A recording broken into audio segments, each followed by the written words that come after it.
Hey, Pardon My Take listeners, you can find every episode on Apple Podcasts and Spotify.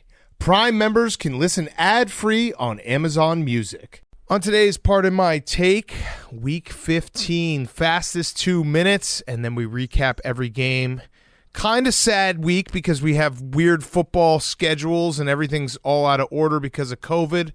But we will talk about every game. A couple thrillers, a couple great games. Lions, unbelievable. Dan Campbell, Coach of the Year. We'll get to that.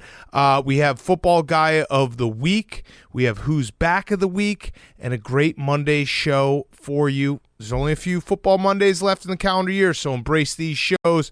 And we're brought to you by our friends at Tostitos. Tostitos, the official chip and dip of the NFL. If you're watching football with your friends, you need two things, a TV and some Tostitos. End of list. No get-togethers official until some Tostitos, the official chip and dip of the NFL, get served. Fans can get in the game with a custom recipe for their favorite team at Tostitos.com/recipes. Tostito, the official chip and dip of the NFL. I love Tostitos. You love Tostitos. We all love Tostitos. It is the best way to watch football, whether you're watching it now, Monday Night Football, Tuesday Night Football. It's Tostitos all day, every day, now that we have football every single day this week. Tostitos, the official chip and dip of the NFL. Go find out new recipes right now at Tostitos.com/recipes. Okay, let's go.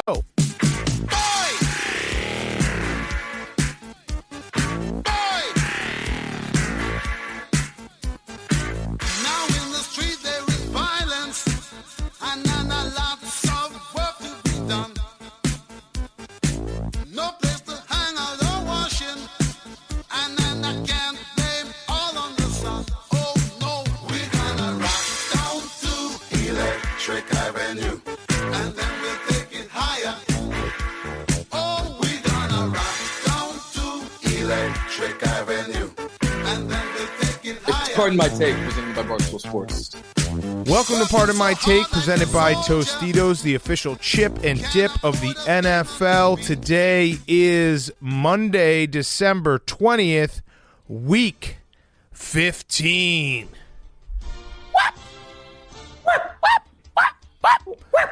We start in Detroit, where the Cardinals, as 13-point favorites, make easy work of the Lions. Wait, huh?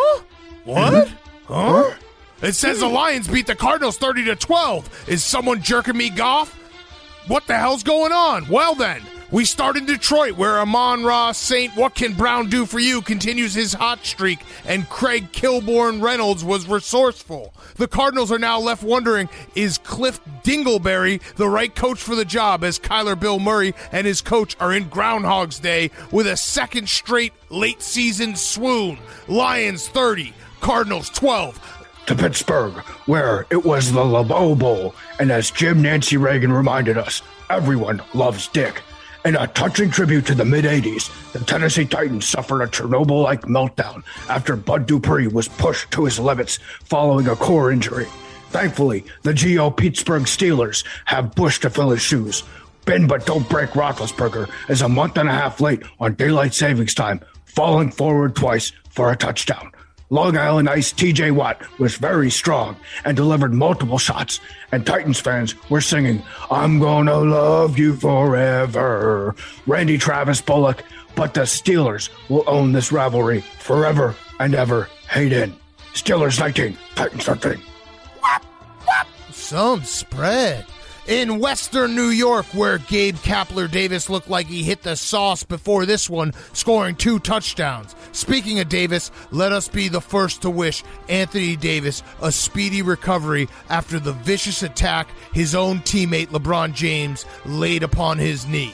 Posh Allen is back in the NFL's elite, and be advised, Stephon Quiggs is back to making magic on the green screen that is a football field. The Panthers are now 0-12 in the last 12. Who did this Fam Newton starts as the skull emojis surround the Carolina locker room. No one circles the wagons like the Buffalo Bills. Bills 31, Panthers 14. You got the Cocoa Boom? Whoop. And to the Meadowlands we go, where Pepsi Day was a far cry from the 80s when LT was taking all the free Coke. it was not quite a miracle on the Hudson for the G-Men, as Prescott is piloting the boys, playing Dak Dak Goose, breaking the plane.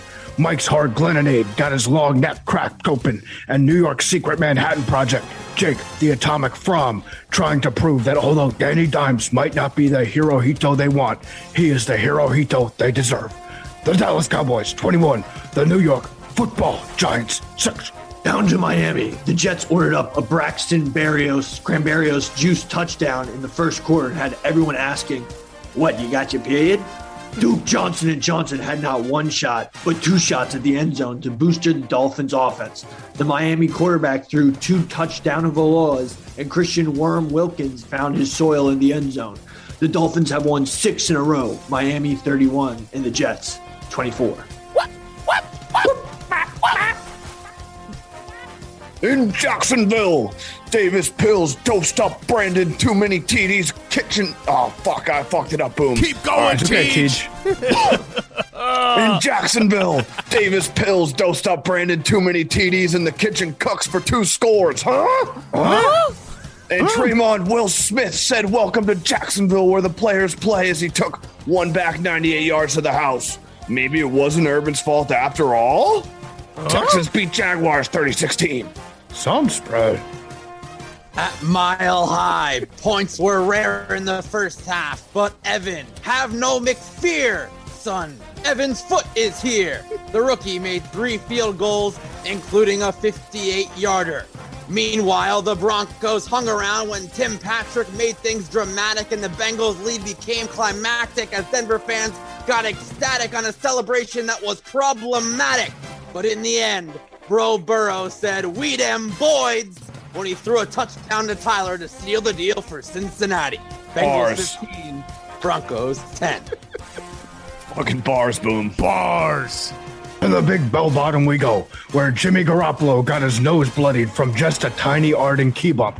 But the 49ers have a Greg Kittle thing called love. Youngway Koo Runnings, and Atlanta season is going downhill like a bobsled team as the Falcons are falling far down the NFC South Park, with Coach Smith demands his players respect his authority and singing, Kyle's mom is a big old pits, big old pits, big old pits. 49ers 31, Falcons 13. We finish in Baltimore, where Ravens fans started the day saying, miss you so much for Lamar Janet Jackson and his hurt ankle. But it was Tyler who stunt lead on the haters with a great performance in relief. Aaron, he should be in jail or prison or both. Rodgers found the end zone 3 times, and A.J. Tim Dillon scored a touchdown and reminded everyone that touchdown is exactly what Bill Clinton did on Jeffrey Epstein's plane multiple times. Is John Harbaugh addicted to going for 2? Does he have a 2-point addiction? A problem with 2 points? The Packers take down the Ravens 31-30. And that is week 15, a little bit different because for the first time in a very long time, we didn't all watch football together due to COVID protocols. PFT is still fighting the Coco. So I have an announcement to make real quick, actually. Okay. I took a rapid test today. Tested negative, boys. There we go. Okay. We're back. I drank enough C4 that my cells got fucking swollen aggressive. I drank so much water that I pissed this COVID right out. So we might be back in studio together on Tuesday, but so it is the COVID episodes, the COVID tapes, the COVID files for this show. Everyone is remote. I'm in the studio, and we broke up the boomers. Everyone wrote some, and we had Hank, Jake, and Billy chip in. I'm just gonna say it, Jake. He won the chip in. He was MVP. incredible. That was incredible. Incredible job by Jake. So I know that Jake could job. rap like that. And I also think that this is Hank's first time doing boomers, right? It is. I thought you did one. I feel like you've done one. You've done I've one. probably done something, like a line or two. Yeah, some PMT historian will correct us with that. I've written lines before, just not done it. Yeah. Not performed. There have been a couple times when it's been like featuring Hank Lockwood. But this was the first time to get a full verse. But it was good. It was good that we all chipped in. That's called teamwork there. It is weird not watching football with you guys, but we got to talk week 15. We're watching the Saints-Bucs game right now. It's like probably end of the third quarter. The Bucs are struggling mightily with the Saints. When that game goes final, we'll recap it. So let's get into the weekend of football, and we got to start with Saturday night. Saturday night, Colts 27, Patriots 17. Hank, before I go to you, I will just say it out loud. I'm officially nervous about my pinky. If you don't remember, the Colts are my pinky team. I am officially nervous about the tip of my pinky. I spent Saturday night looking at the nail on my left pinky being like, this might be gone. It might just be a nub. But yeah, the Colts, that was a win the Colts needed, and it felt like the biggest win the Colts have had in a very long time. Well, they beat the Bills 2 weeks ago. Yeah, that's true. But the Bills weren't the number one team in the AFC given, going into Saturday night. So, and the way they did it with running the ball. Jonathan Taylor's an absolute monster. And if you are someone who's rooting against the Colts, which I put myself in that category because of my pinky, that game gives me great concern because Carson Wentz played so poorly and they still found a way to win. He was 5 for 12 for 57 yards, and they still won that game, mostly due to their defense and Jonathan Taylor being incredible. This was a big-time game where going into it, everybody was saying, just reminding everyone about the whole, Bill Belichick will take away your biggest strength. That's what Bill Belichick does. He's not going to let Jonathan Taylor beat you. Well, guess what? That's exactly what happened. Like you said, Carson Wentz, 5 of 12 for 57 yards, and Jonathan Taylor just straight up beat you. Although Jonathan Taylor should have gone down on that last carry, as our good friend Pete Prisco pointed out, should have gone down before he reached the end zone. There's a selfish play by Jonathan Taylor. I don't think it's a bad thing, though, for Hank and the rest of the Patriots fans out there. And the reason why is I actually think they needed to get their ass kicked a little bit. This Patriots team hasn't really gotten chewed out in a while by Bill Belichick. So now, as our good friend Julian Edelman would say, he's got some ass-chewing material. Bill Belichick's going to be living inside the Patriots' asses this week, and I think they're probably going to be better in the long term for it. He did look extraordinary after the game, like extra angry at the media. And then there was a report today, I don't know if you guys saw, but Mac Jones and some of the Patriots essentially said they had a terrible week of practice and they completely botched the bye week. Not enough energy in practice, not practicing well. So, which is very unlike a Bill Belichick team. But I agree with you, PFT. You can come away from it and be like, oh, the Patriots were flying too high. They had to lose at some point. Better now than in January. On the flip side, the Chiefs now have a stranglehold on the 1 seed, and the Chiefs have, if they win out, which would be incredible given the fact the Chiefs were 3-4, and we all were saying what's wrong with the Chiefs, the Super Bowl might go through Arrowhead. And after seeing what happened on Saturday night, Mac Jones on the road in a hostile environment, big game, it has to make you a little bit concerned. No, Hank? Yeah, it absolutely does. I mean, he's a rookie. Obviously, they won in Arrowhead a few years ago, but that was with Brady. I mean, it was kind of like the other games they lost where they were in it. They made some mistakes, but it wasn't like they got their doors blown off per se. I think the Saints was the only one that was really, really bad. I don't know. The block punt, they've had 3 block punts this year. That's very also unlike Belichick. That kind of was the make or break in the game. They dropped a bunch of interceptions. I kind of agree with what PFT was saying, though. Like I was saying a couple weeks ago, they might have been peaking too soon. If they had won out, they would have been due for a loss. That might have happened in the playoffs. Like PFT said. There you go.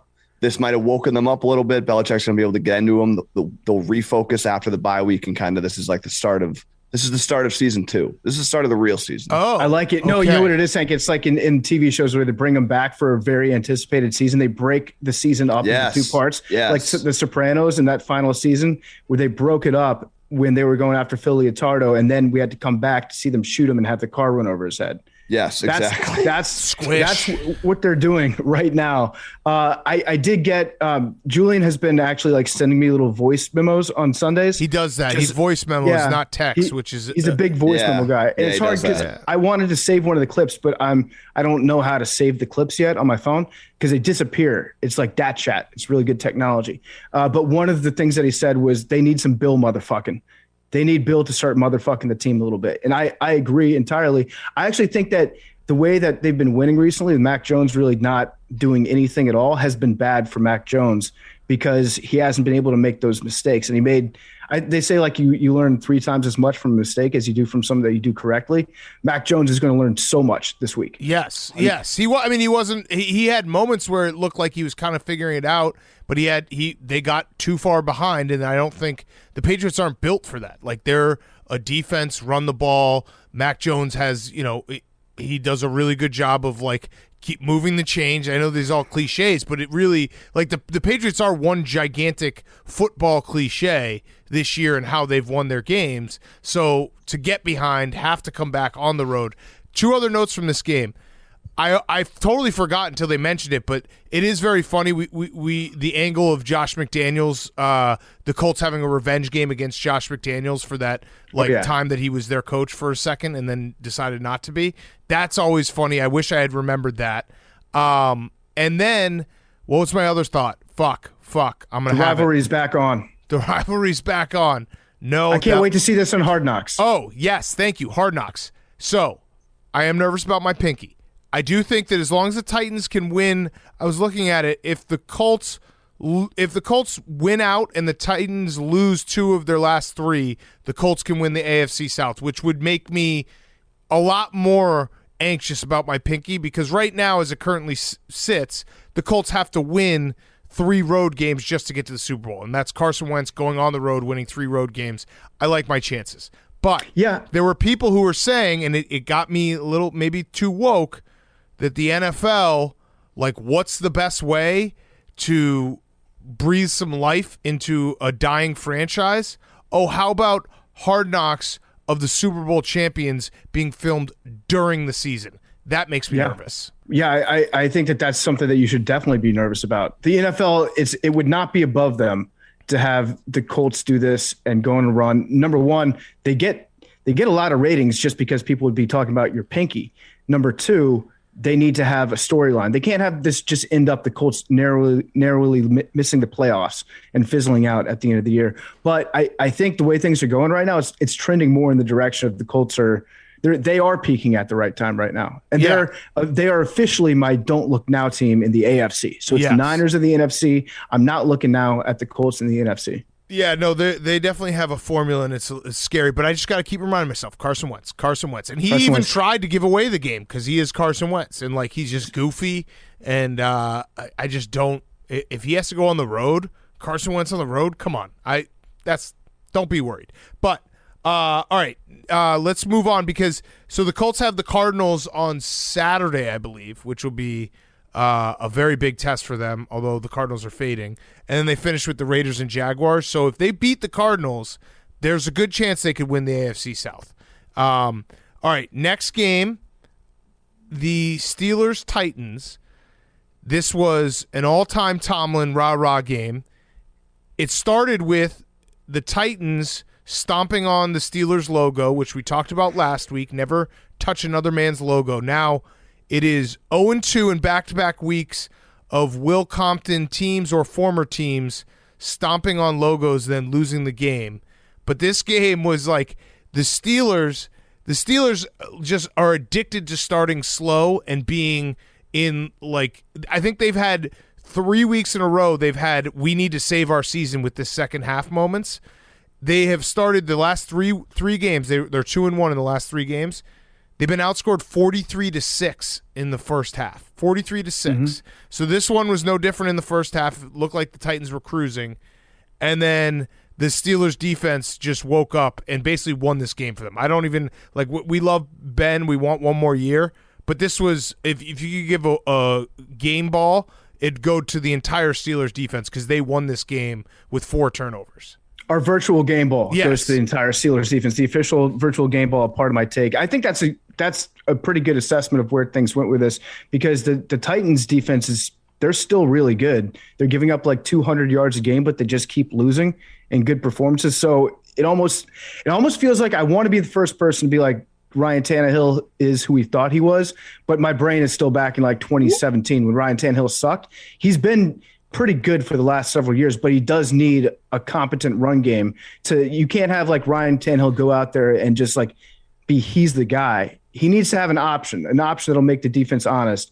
And when he doesn't have that, then they just tee off on him. Yeah. And TJ Watt was awesome today, as he has been whenever he's been in the game. But I think if I had to give a second game ball, I would give it to Big Ben just for that. The part of my play of the day was Big Ben's back-to-back quarterback sneaks. He hadn't run a quarterback sneak all year. He did it from the 1-yard line, fell down. And the most hilarious part of that was the first one, he sprints forward like half a yard, falls down, very slowly, and then he just lays on the ground for about 16 seconds, face down. He looked like Tyron Woodley after the fight, just his face was on the goal line. One, because he was trying to show the ref that the ball had crossed the goal line during the play. That's what he was saying he was doing, but he was just catching his breath for like 16 seconds. He looked like a dead man on the ground. Then he got up and everyone's like, there's no chance that they're probably going to have to take Big Ben out of the game and let somebody else take a snap after that half-yard run he just had.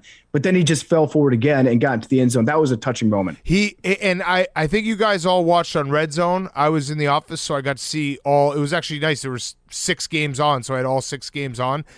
Big Ben also had another unbelievable play, which probably didn't make it to Red Zone because it was completely unremarkable, where there was a blitz. I think it was in the first quarter, maybe the second quarter, and he basically just chucked the ball to Najee Harris standing next to him, being like, here, you get smushed by the defense. Like, it wasn't a designed run. It wasn't any. It was just like, hot potato, here, you take this. Because he is self-preservation Ben, even though he got lit up too on that RPO, which I don't know why they're running RPOs with Big Ben, but they were, and he got fucking smoked on that. This game though, TJ Watt is, I know he won't win it, but he should win Defensive Player of the Year. And I know that Browns fans would be like, Myles Garrett. Myles Garrett's been incredible. Myles Garrett will probably win Defensive Player of the Year. But if you're talking about impact on a team, TJ Watt has 17 and a half sacks, and he's played 10 full games. So the Steelers, when he's playing, they're 7-3. When he's either missed a game or gone out of a game, which happened in the Vikings game and the Lions game, they're 0-3-1. So like he does everything for them. You know what I mean? And their defense still gets gashed running the ball. Like they get run on nonstop, but they made enough plays and 4 turnovers. I think to your Ryan Tannehill point, it's just Ryan Tannehill is like, when you take away Derrick Henry, AJ Brown, and Julio Jones, he's not good, which is not like a knock on Ryan Tannehill. It's just he is who we thought we were. Like if you take away guys for Patrick Mahomes or Aaron Rodgers, I think they'll still be able to show flashes. Ryan Tannehill, when you take away everything from him, he's just a guy. This is why I hate Ryan Tannehill, and probably always will, because I was always saying he's going to go back to who I thought that he was for like 2.5 years, and then he just kept doing it.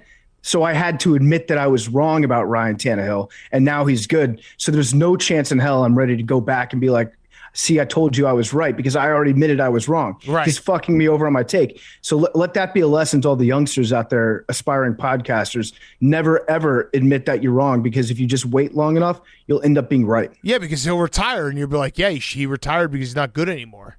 Yeah, he sucks now. Yeah. Joe he's dead. Hayden's He's 85 and died. I told you. Yeah. Fucking Ryan Tannehill, dead bitch. I win. Joe Hayden's tackle was awesome. And that spot was like, I don't know what they were looking at. This was also an all-time Tony Romo game. Roughing the passer call that he tried to, speaking of like sticking with your take, where he tried to say that the guy was thrown into Big Ben, and Tom Brady just fumbled. The Bucs are falling apart. This is concerning. His body language is so bad right now. Leonard Fournette, speaking of injuries, Leonard Fournette's out, Mike Evans, Chris Godwin, all hurt in this game. Not good. Not good for anyone who hates the Packers and hopes they don't win the Super Bowl this year. But yeah. Oh, guess what? I saw Mike Florio's tweet earlier. This is some bad news for Big Cat. So our birthday is not, Big Cat's is on January 30th. Mine is on January 31st. It's birthday week. If you want to send us anything, not saying that you have to, but it would be nice. It's Big Cat's birthday is on Championship Sunday. There's a good chance that Aaron Rodgers will be playing in Green Bay on Big Cat's birthday to go to the Super Bowl. It's going to ruin it. Yeah. It's going to ruin your birthday. It's going to ruin birthday week, because I can't be happy because we're team players here. I got your back. I can't celebrate my birthday with Big Cat probably with a gun in his mouth. Thought experiment. Would they arrest a guy if he ran on the field and took a bat to the back of Aaron Rodgers' knee if it was his birthday? Probably not. Like, hey, you get one birthday wish. You know what? That's what I'll do. I'll just wake up that morning and I'll have a cake with candles, and that will be my wish. As an owner of the Packers, I will instruct security to turn a blind eye if you choose to do that. There we go. Thank you. Joe Hayden's tackle was incredible. That was awesome. And yeah, Tony Romo was having whatever. We've been down this road with this podcast. I think we're on the right side of history, but it's going to, much like the Ryan Tannehill take, I think it's going to take probably 10 years for people to be like, hey, those guys were right. Everyone thought they were haters. We're not. He just doesn't let the broadcast breathe ever. And I think the broadcaster over replacement, it's like if you're talking about baseball players, the war on Tony Romo, considering what they pay him. I mean, you could get 100 guys off the street that would do that job for, like Jake would be better. I think if you took into account Jake's salary hit. Yes. Big Ben did end up after this game 5th all-time passing yards. That's kind of nice. 5th Congrats, all-time. Ben. 5th all-time passing yards. Brady, Breeze, Manning, Favre, Roethlisberger. Bam. So here's what we really need to be rooting for is for the Steelers to make the playoffs, to get all the momentum going, Big Ben to win a playoff game, like absolutely smoke them, drop like 4 touchdowns, 9 yards rushing, just having an incredible game for Big Ben, and then lose in a heartbreaking fashion, maybe in overtime in the next round. So Big Ben's like, I've got unfinished business. I'm coming back. I mean, I'm rooting for it. I want the Steelers to make the playoffs. One last ride. This Steelers team, though, they somehow don't have an identity, even though they try to have an identity, because they can't, like, list it. They can't run the ball. Their offense leads the league in throwing it short of the first down marker on 3rd down. Their defense is really good, but also gets gashed running the ball. Like, the teams run all over them. So I guess their identity is to just, like, Big Ben to make a couple of throw deep plays and turnovers. That's their identity. I think they're kind of built like a Disney movie. They've got the old veteran on his last legs. They've got Mr. All-American TJ Watt on the other side, who's just like constantly getting injured and fighting through injuries. TJ Watt's brother on offense, the unheralded Watt. You got the hard-ass coach and Mike Tomlin, and then you got a wide receiver that's all over the map mentally right now, that just needs to be reined in, that needs to learn a lesson, that needs to be taught by the veteran on his way out. And then maybe they'll all put it together, and he'll make an awesome heads up play in a playoff game to win. Be like, thank you for teaching me, Ben. I've finally learned how to be a professional. Yeah, Chase Claypool is the dancing candle holder in Beauty and the Beast. Just saying stupid shit. Like, what are you doing, dude? In every single game goes the same way. They just go down big, and then they find a way to win. So Steelers fans have to be having like mini heart attacks every game. And who do they have left? I think they have they play the Chiefs. So this is probably all going to be for naught. But I really do want the Steelers to make the playoff, because I want Ben to have one last ride. And I want exactly what you said to happen, where it's like they get close enough, they win a game, or they get to the luck into the AFC Championship game just so we can get one more year. So they're playing at the Chiefs, home against the Browns, at the Ravens. I don't know. That's tough. That's very tough. So. I hope that it happens. It's probably not going to, but I'm also just rooting for us to get one last extended GIF out of Ben, like the one in his last game last year where he was just sitting on the bench staring at nothing. With Marquise Pouncey, thinking about nothing. I need to have one last iconic moment of Big Ben. I need that very, very much. And is it me, or was this the Titans Steelers? I feel like the Titans fucked up a few years ago when it came to giving them bulletin board material. Like, they stomped on the terrible towel, right? That was like 10 years ago, yeah. Yeah, they stomped on the I think it was Randy Bullock. It was like a very long time ago, yeah. Yeah, it was, but that's still what I remember. Just learn your lesson. Don't step on another man's logo, and definitely don't step on a towel. Yeah, I think it might have even been the Jeff Fisher Titans. Look it up, Jake. It was. For some reason, that was in like the news recently. Oh, yeah. I mean, you do not fuck with the terrible towel. People take it very seriously. We have one of our favorite coworkers here, Jen Simons, who's a diehard Steelers fan. We needed to do a video, and we needed a terrible towel. I think it was maybe for advisors, and she brought it in for us, and she was like, this is like a family heirloom. Like, don't mess with this. Like, I need this back right away. It's like, but it's just a yellow towel. No. Don't tell Pittsburgh that. That towel means something. I respect the terrible towel. I do too. I don't want to fuck with the terrible towel. Hell no. Hell no. What do you got? What year was it? 2008 at the conclusion. A couple years ago. Yeah, a few years ago. Where the Steelers defensive end Javon Curse blew his nose into the terrible towel. Linebacker Keith Bullock spit on it and kicked it, and running back Lendale White stomped on the towel in front of Wendell Ken. White. All right, You said Randy Bullock PFT. Randy Bullock. Yeah. I said Randy You Bullock. said a couple years ago, Randy Bullock. Keith Close Bullock enough. did it. Yeah. Keith Bullock did it. I knew who I was talking about. Everybody else out there knew who I was talking about too. That's aggressive. I didn't remember that it was that they spat into it and blew their nose on it and then stepped on it. That's overkill. Yeah. You gotta dial it back. They really went for Bullying. it. All right, and then the Steelers won that year. They won the Super Bowl that year. So there it was. Yeah, because that was the 2009 Super Bowl. Okay, A.J. Brown might be back for the Titans, though, on Thursday night. They played quick turnaround, so I don't know. The Titans are going to make the playoffs. It's probably pretty tough for them not to make the playoffs because I think they still have a game against the Texans, even though they've lost to the Texans. But they are so fucking battered and injured that I don't know what you expect. Oh, they're playing the Niners on Thursday night. That's a tough game. Very tough. Julio Jones, remember him? Yeah, well, he hurt his hamstring again. Just goes to show that maybe we don't know everything because remember in the offseason we're like, that's not fair. Julio Jones, the Titans. Why didn't everyone try to get Julio Jones? This is crazy. They got him for nothing. Well, maybe because that was a report. Yeah, a little older. That was a report that was first confirmed by Adam Schefter on Twitter. You remember that when they made the graphic that said like from Adam Schefter. He started it. Yeah, yeah. That was the absolute best. But yeah, Julio Jones. That was another one of my futures bets. I think I had Julio Jones over 7 touchdowns this year. I've been waiting on that one to come in so I can keep gambling. Turns out he finished the season with 0 touchdowns. Yeah. Ooh, speaking of future bets, next game, Lions 30, Cardinals 12. Does Jared Goff have enough time to win the MVP? Because he was fucking awesome today. He was awesome. And I said at the start of the show, like, you could make an argument for Dan Campbell being the coach of the year. The fact the Lions just beat the Cardinals, that was only the third time in the last, I think it was 20 years. No, I think it was the third time in Super Bowl era where the worst team beat the best team, including ties. Good news for the Cardinals, the last 2 times that happened, the best team went on to win the Super Bowl, the 1995 Dallas Cowboys and the 2004 New England Patriots. But that was Dan Campbell, like, this team getting 2 wins and fighting in every game, it's crazy. It's awesome to see. Like the Lions, that they dominated the Cardinals. That wasn't a fluke. That wasn't a weird win. They dominated the Cardinals, and we can talk about the Cardinals in a second, but the Lions deserve all the credit in the world for still fighting for Dan Campbell and coming out and punching the Cardinals in the mouth. That was a whooping is what it was. They beat the shit out of the Cardinals. At the Cardinals, I've been thinking about them all year. I've been thinking about putting the F word on them. I know I thought about putting the S word on them, the soft word. They are frauds. The Cardinals are definitely fraudulent.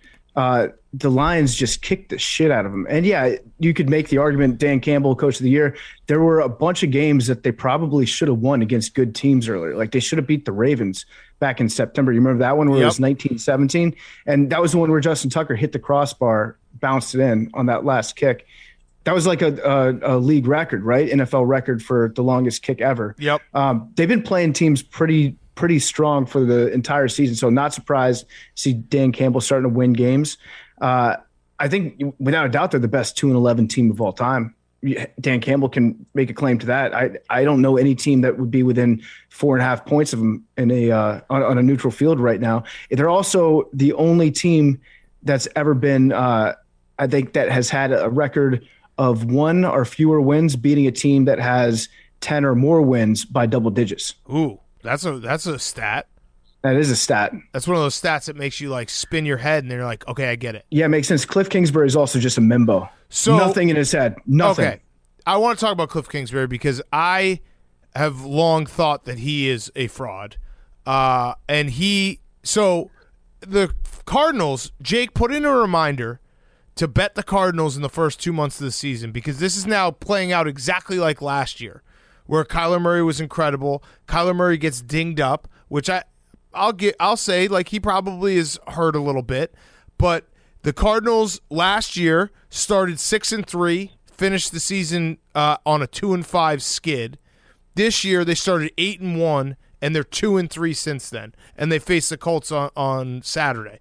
They like Cliff Kingsbury, Brandon Staley. You can say whatever you want about him just being addicted to going for it on 4th down. He has a process, and he's instilled confidence in his team on like this is what we're gonna do, and it makes sense long term, not game by game, but long term. And I actually understand it, and for the most part, I agree with everything Brandon Staley does. Cliff Kingsbury, I think he just fucking wings it. Like this game went, they're down 10-0 going into with 2 minutes left, 4th and 3 in the first half. They go for it. Then in the second half, they're down 17-0, 4th and 3. They kick a field goal.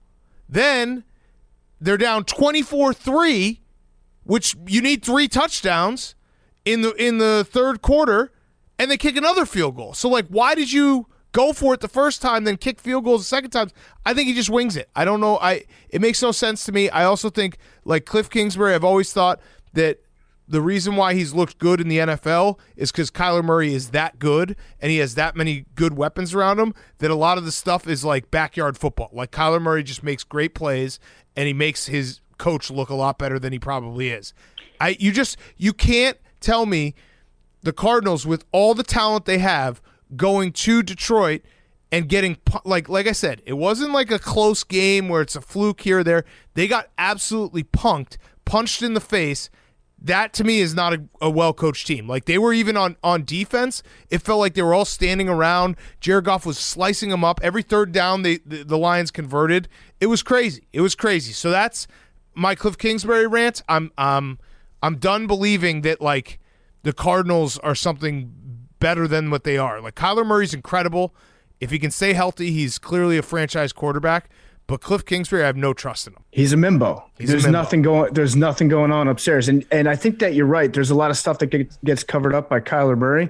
There's so many times during a game where they end up with a big chunk play, like a 20, 30-yard play. But at the start of the play, Kyler drifts back in the backfield and does 2 spin moves to get away from the rush, gets outside the pocket, and then hits a guy coming across the middle. That happens all the time. And that's not a result of the offense being awesome. That's a result of having – Hopkins before he got injured, or AJ Green getting open and Kyler hitting him on an improvisational play. So yeah, Kingsbury's a Mimbo, and I like the term that you use, punked. That needs to be incorporated into our spectrum of getting your ass kicked. I think you can say they got whooped, they got punked, they got sunned. I think they got sunned by Dan Campbell today. So here's what a punking is. When you have way better team, the Lions deserve a ton of credit, and you should be proud if you're a Lions fan that you showed up and you beat the best team record-wise, tied for the best record in the NFL. The Cardinals have more talent than the Lions. They just do. The Lions secondary has been ravaged. They should have been able to pass on them. The Lions showed up and did whatever they want. They ran the ball down their throats. They punked them. And this again, is a kneecap game. You can't tell me that a good coach doesn't get punked like that by bad teams. Good coaches, good teams don't lose like that and get punked like that. It just doesn't happen. And it was the way they lost. If they had lost in a crazy bang-bang play at the end of the game, I'd be like, you know what, that happens any given Sunday. This game was never close. This game was never close. The Lions came out and they just wanted to win so significantly more than the Cardinals. I have something for you too, PFT. This is crazy. They're going to the Cardinals will most likely make the playoffs. Yeah. And I say most likely because they finish against the Colts, who might be the hottest team in football right now. Then they have to go to Dallas. Then they play the Seahawks. The Cardinals might make the playoffs on a 5-game losing streak. That's this is not an easy stretch for them down the end of the season right here. And I also feel like the Seahawks always play the Cardinals tough, or maybe they don't necessarily play them tough. They just play them weird. Right. And a weird game is not one that Cliff can win. As you said earlier, he can calculate the number of ounces that go into an 8-ball, but he can't divide by 7. Right. And it's good teams. Bill Belichick, Andy Reid. Look what the Chiefs have done this year. Look what the Patriots used to do pretty much every year. September comes and they're figuring things out, and everyone's hand rings and says, oh, what's wrong with them? And then by Thanksgiving and December, they're playing their best football, and they've figured it out, and they're starting to play to their strengths. It's the opposite in the last 2 years for the Cardinals, and you can't tell me that isn't fall on Cliff Kingsbury's fucking shoulders. You just can't. I had a thought today about how the Lions are kind of playing their way out of that number 1 draft pick. Yeah, they are. Because they've got some competition now. That's tough, but it's not like there's going to be a franchise quarterback that's going to be taken first overall. Kenny Pickett. Maybe Kenny Pickett's going to do the thing where he just keeps rising up draft boards after the season is over. But as of right now, it doesn't look like there's going to be a quarterback taken in the top 5. So the Lions are probably they might lose that number 1 overall. In fact, I feel like the Lions are maybe like, if I'm doing power rankings right now, I would put the Lions at 27 in the NFL, 28 in the NFL. They're way better than the record is. But it would be such a good storyline if they were able to draft number 1 overall and get Aiden Hutchinson. Yes. To be their like centerpiece on the defense. They picked up Sewell last year, who's going to be playing there for a while on the offensive line. Get another badass dude in on defense, get Aiden Hutchinson. In fact, if Aiden Hutchinson gets drafted by like the Jaguars first overall, he should pull an Eli Manning and demand to go to the Lions. Agreed. That would be awesome to see him staying in town. Yeah. Amon Ra St. Brown.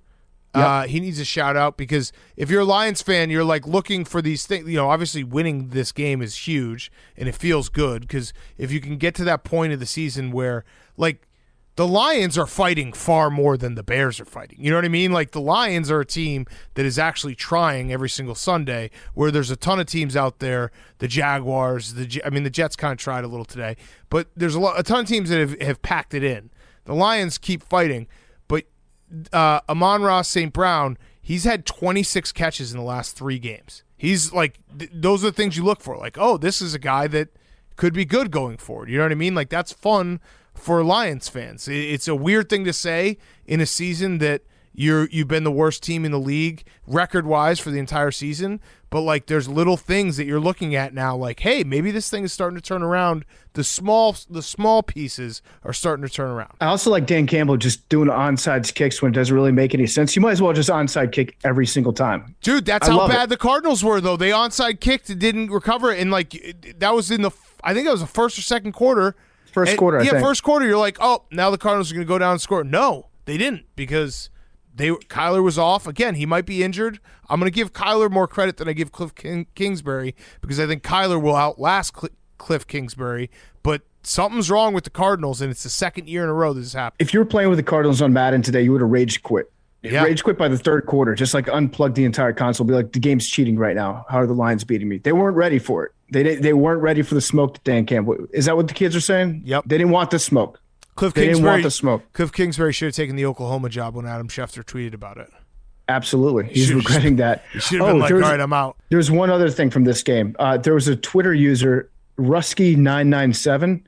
He's a Cardinals fan. He tweeted going into the game that if the Cardinals lose to the Lions, he would get Jared Goff's name tattooed on his nutsack. Love it. He deactivated. He shut down his account. We need to find Rusky997. You got to pay up, man. Big Cat's going to cut his finger off if the Colts. The tip. Yeah, he's going to cut his pinky off if the Colts win the Super Bowl, and he's not going to deactivate. Big Cat will never log off. I will never log off. Rusky997. You need to log back on and sack up. Speaking of cowards, the Arizona Cardinals Twitter account, the last tweet they had was Kyler Murray connects with Christian Kirk for a 26-yard touchdown. Fucking cowards. This they is still like haven't tweeted? They still have not tweeted. I've been trying to bully them into tweeting the final score. You can't do that. The final score tweet is where all the teams that beat you, all the fans that beat you, get to rally and like have like a little mini chat session underneath your tweet. You can't steal that from them. And I'm pretty sure that those final, you know what, Big Cat? We need to find examples of their other final tweets from previous games because those are always sponsored. They have a corporate partner, right, that gets their logo put on there. We need to find those tweets, see who sponsors those, and then we need to narc on the Cardinals to their corporate sponsor and be like, listen, they're not fulfilling their end of the advertising bargain. You need to get on them. They need to make good. PFT, they didn't tweet after the Rams loss either. They're cowards. It's the cowards, the number one coward Twitter account of any team out there. And I say that after Texas stopped tweeting during the Red River shootout and didn't tweet for 2 days after they lost that game. Even they showed up and finally faced the music and got their comeuppance. It's from the top down. That's the fish stinks from the top down, Big Cat. Cliff Kingsbury set the tone for this organization. This is why you can't take the Cardinals seriously, because they basically get to slip under the cracks, in the cracks here, because no one's like asking for the Cardinals to tweet after a game. I'm demanding the Cardinals tweet the final loss score so that Lions fans can have their moment. You know who it is? Their social media person is probably Rusky997. I'm going to tweet deactivated, logging off for life. He's not even running the official account. Also, yeah, look who the corporate sponsor is, because we need to narc to them about it. Find it for us. I think that's how we put pressure on. So I've got one thing, Big Cat. You asked me to remind you to bet on the Cardinals the first 2 months of next season. I have a reminder already set Thursday, September 8th from our Week 7 episode to remind you that Kyler Murray is Mr. September, October. Whoa. All right, so this is like, yeah. Confirmed. This is past Big Cat. If I were LeBron right now, I'd write an Instagram story to past Big Cat being like, you were a smart motherfucker. Too bad you forgot it, and you put him in the can't lose October parlay. 24th, you already made that take, and here you are again 8 weeks later. Unbelievable. All right, I'm out on the Cardinals. Officially done. Done chaining. Frauds. All right, before we get to the next game, quick word from our friends at Coors Light. Coors Light, as you know, is the greatest beer ever created. Coors Light is the beer made to chill. It's the only beer out there that's literally made to chill, and that's Coors Light. The mountains on the bottles and cans even turn blue when your beer is cold. That way you always know when it's time to chill. When you need to hit the reset, just open a Coors Light. It's mountain cold refreshment made to chill. Coors Light is cold lagered, cold filtered, and cold packaged. It's literally made to chill. It's as crisp and refreshing as the Colorado Rockies. Perfect for a moment to unwind. Coors Light, when you're sitting on your couch, maybe relaxing, watching some football, holiday time, having people over, Coors Light. That is what you need to have. You need to crack open a Coors Light, the coldest beer out there. When you need to chill this holiday season, reach for the beer that's made to chill. Get Coors Light delivered straight to your door with Drizzly or Instacart by going to CoorsLight.com/take, CoorsLight.com/take. Celebrate responsibly. Coors Brewing Company, Golden, Colorado. CoorsLight.com/take. Thank you to Coors Light. We love you, Coors Light. I will be having a few Coors Light this week. All right. By the way, the Saints just own the Bucs in regular season. I don't know what the bet would have been. Let's quickly do this game because it's over, essentially over. I don't know what the bet would have been for no touchdowns, but I don't think there's going to be a touchdown in this game. And the Bucs just went like that. This has got to be the worst possible everything. Like they don't get the 1 seed now because the Packers are probably going to win out. Godwin gets hurt, Mike Evans gets hurt, Leonard Fournette gets hurt. That's a fucking nightmare of a game. Vita Vea just celebrated a tackle for a 1-yard loss on second down. They're down 9 points. Actually, this game's not over yet. Big Cat, you know what you're doing. There's too much time on the clock for Tom Brady right now. Counting out, he doesn't have any weapons anymore. Like everyone got hurt. I didn't even see Mike Evans get hurt. We need to do a thing where we go back and look at Bruce Arians' face over the course of the season, by the way, because his face is so red tonight. I know Jake did a Pantone check on it. We should get a screenshot from every single game of Bruce Arians on the sideline and see how his face is getting redder and redder over the year. Jake, it's incredible. Can you do that for me? It is incredible. PFT, by the way. Sorry, I stepped away for a second. The Pantone from pregame? Yeah, I would like to see a Pantone check on Bruce Arians, a snapshot of him on the sideline every single game this season to see how his face is getting. PFT, by the way, I think we have to upgrade the 49ers as just being legitimately a really good team.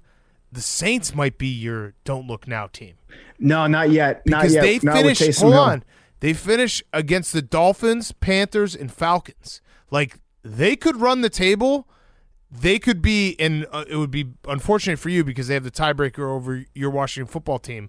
But the Saints could absolutely. They could absolutely, and I think they have the tiebreaker over the Eagles as well because they beat the Eagles. The Saints could be your don't look now team because they still have like so many. Their defense is still so good, and with Kamara back, watch out for the Saints.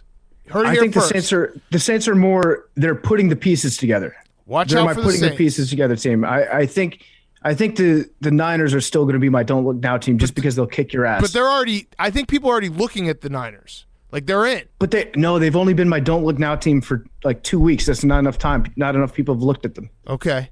I'm just saying I'm looking If the Niners win next week, then I think we can move them out of don't look now because too many people have seen them. The Saints, they're getting. I agree. The Saints are in a position where they could be a don't look now team because they lost 5 in a row, right? Right. So everyone looked away from them. And they have again Dolphins, which the Dolphins are playing well, but that's in the Superdome.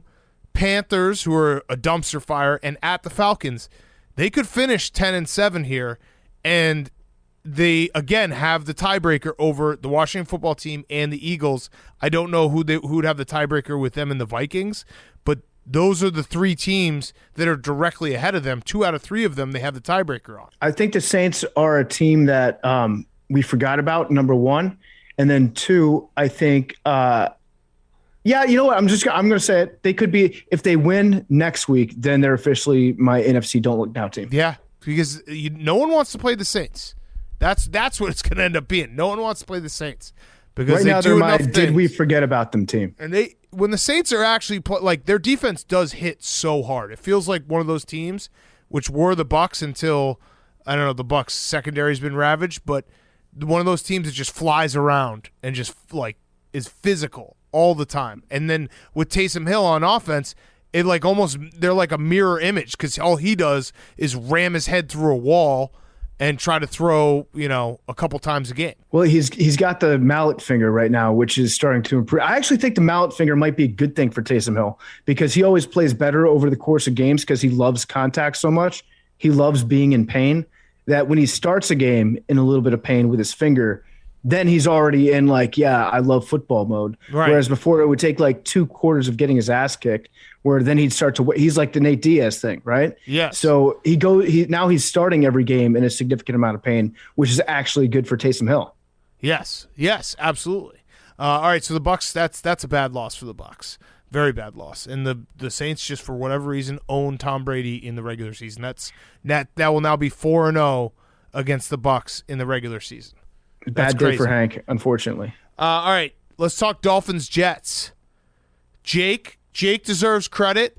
Jake told us this was going to happen a month and a half ago. He was like, I've looked at the schedule. The Dolphins are going to be back at 500. It's crazy to say. They've won 6 in a row. I don't know if you guys saw my advanced stat that I found, but actually, now that Tom Brady's going to lose this game, it's only 2. Only 2 quarterbacks in the NFL have won 5 straight starts. Patrick Mahomes and Tua. And that's all I'll say about Tua today. Mm-hmm. He won. He won, right? He won. What's the most important stat in the NFL? Wins. And people have been taking a shit on quarterback wins as a stat for a long time. I love it because it's so simple. You can't really, if you end up winning all of your games, then people can't tell you shit. They can't be like, well, I wish you won them prettier. No, I got to win. I got Tua. Tua's looking good. I actually think that left-handed quarterbacks on screen passes look cool. It's when they start to do the mid-range throws where I'm like, that's a witch. It looks wrong. Yes. It looks unnatural to be throwing with your left hand. It was also Duke Johnson game. Duke's back. He's never scored. I don't think he's ever scored 2 touchdowns in a game until today. And this was his first awesome. one. He was awesome. And then we also had an all-time Christian Wilkins doing the worm and then jumping into the stands and falling through the fans because he forgot. He was like a big baby that didn't know his own strength. He was like a huge dog. He forgot for a second that he's 300 pounds when he jumped into the lap of some South Floridian couple. That was an awesome moment. And I'm going to say something nice about the Jets. The Jets were fun for a half. They were a lot of fun. Mike LaFleur, I don't know why he decided this was the week that he would do all the trick plays, but they did all the trick plays at once. He basically was saving them all up for this game, and all of them pretty much worked, and it was fun to watch the Jets. They were fun. I think in the first half, Wilson had as many pass attempts as the rest of the team did combined because he was throwing – they had that one pass, the rugby pass downfield, Crowder to Berrios, and he put it on a dime. So once again – what's that old saying that I think Gandhi said? First they ignore you, then they laugh at you, then they fight you, then you win. That's how I feel right now with rugby taking over the NFL. Billy, I'm curious to know, I saw you tweet out earlier that Zach Wilson has now gone 2 weeks without throwing an interception. I know that, you're trying to spin this into a positive. How are you feeling about your guy? I mean, progress is honestly better than a win, just for the future and looking forward. That's actually, you're right. You're right about that in terms of being a bad team, having a draft pick. Progress is way more important than a win. I agree with you. But wouldn't you also agree that like we talked about earlier with Mac Jones, you'd rather have him make mistakes so that he can learn from them? Well, I think Zach's gotten enough mistakes in the season. I think he's learned a lot, and now it's starting to pay off. So this is his final form. This is peak Zach Wilson. He learned everything there is to know about the NFL in weeks 1 through 6. Look, as long as he doesn't do anything negative, like turn the ball over, I really don't care. This team's going to be sick next year when we have draft picks, and it just all starts shaping up. Put it on a poster. This team's going to be sick next year. They're going to be a contender. By the way, Thursday is Zach Wilson will do something, and he did something. He did. He did do something.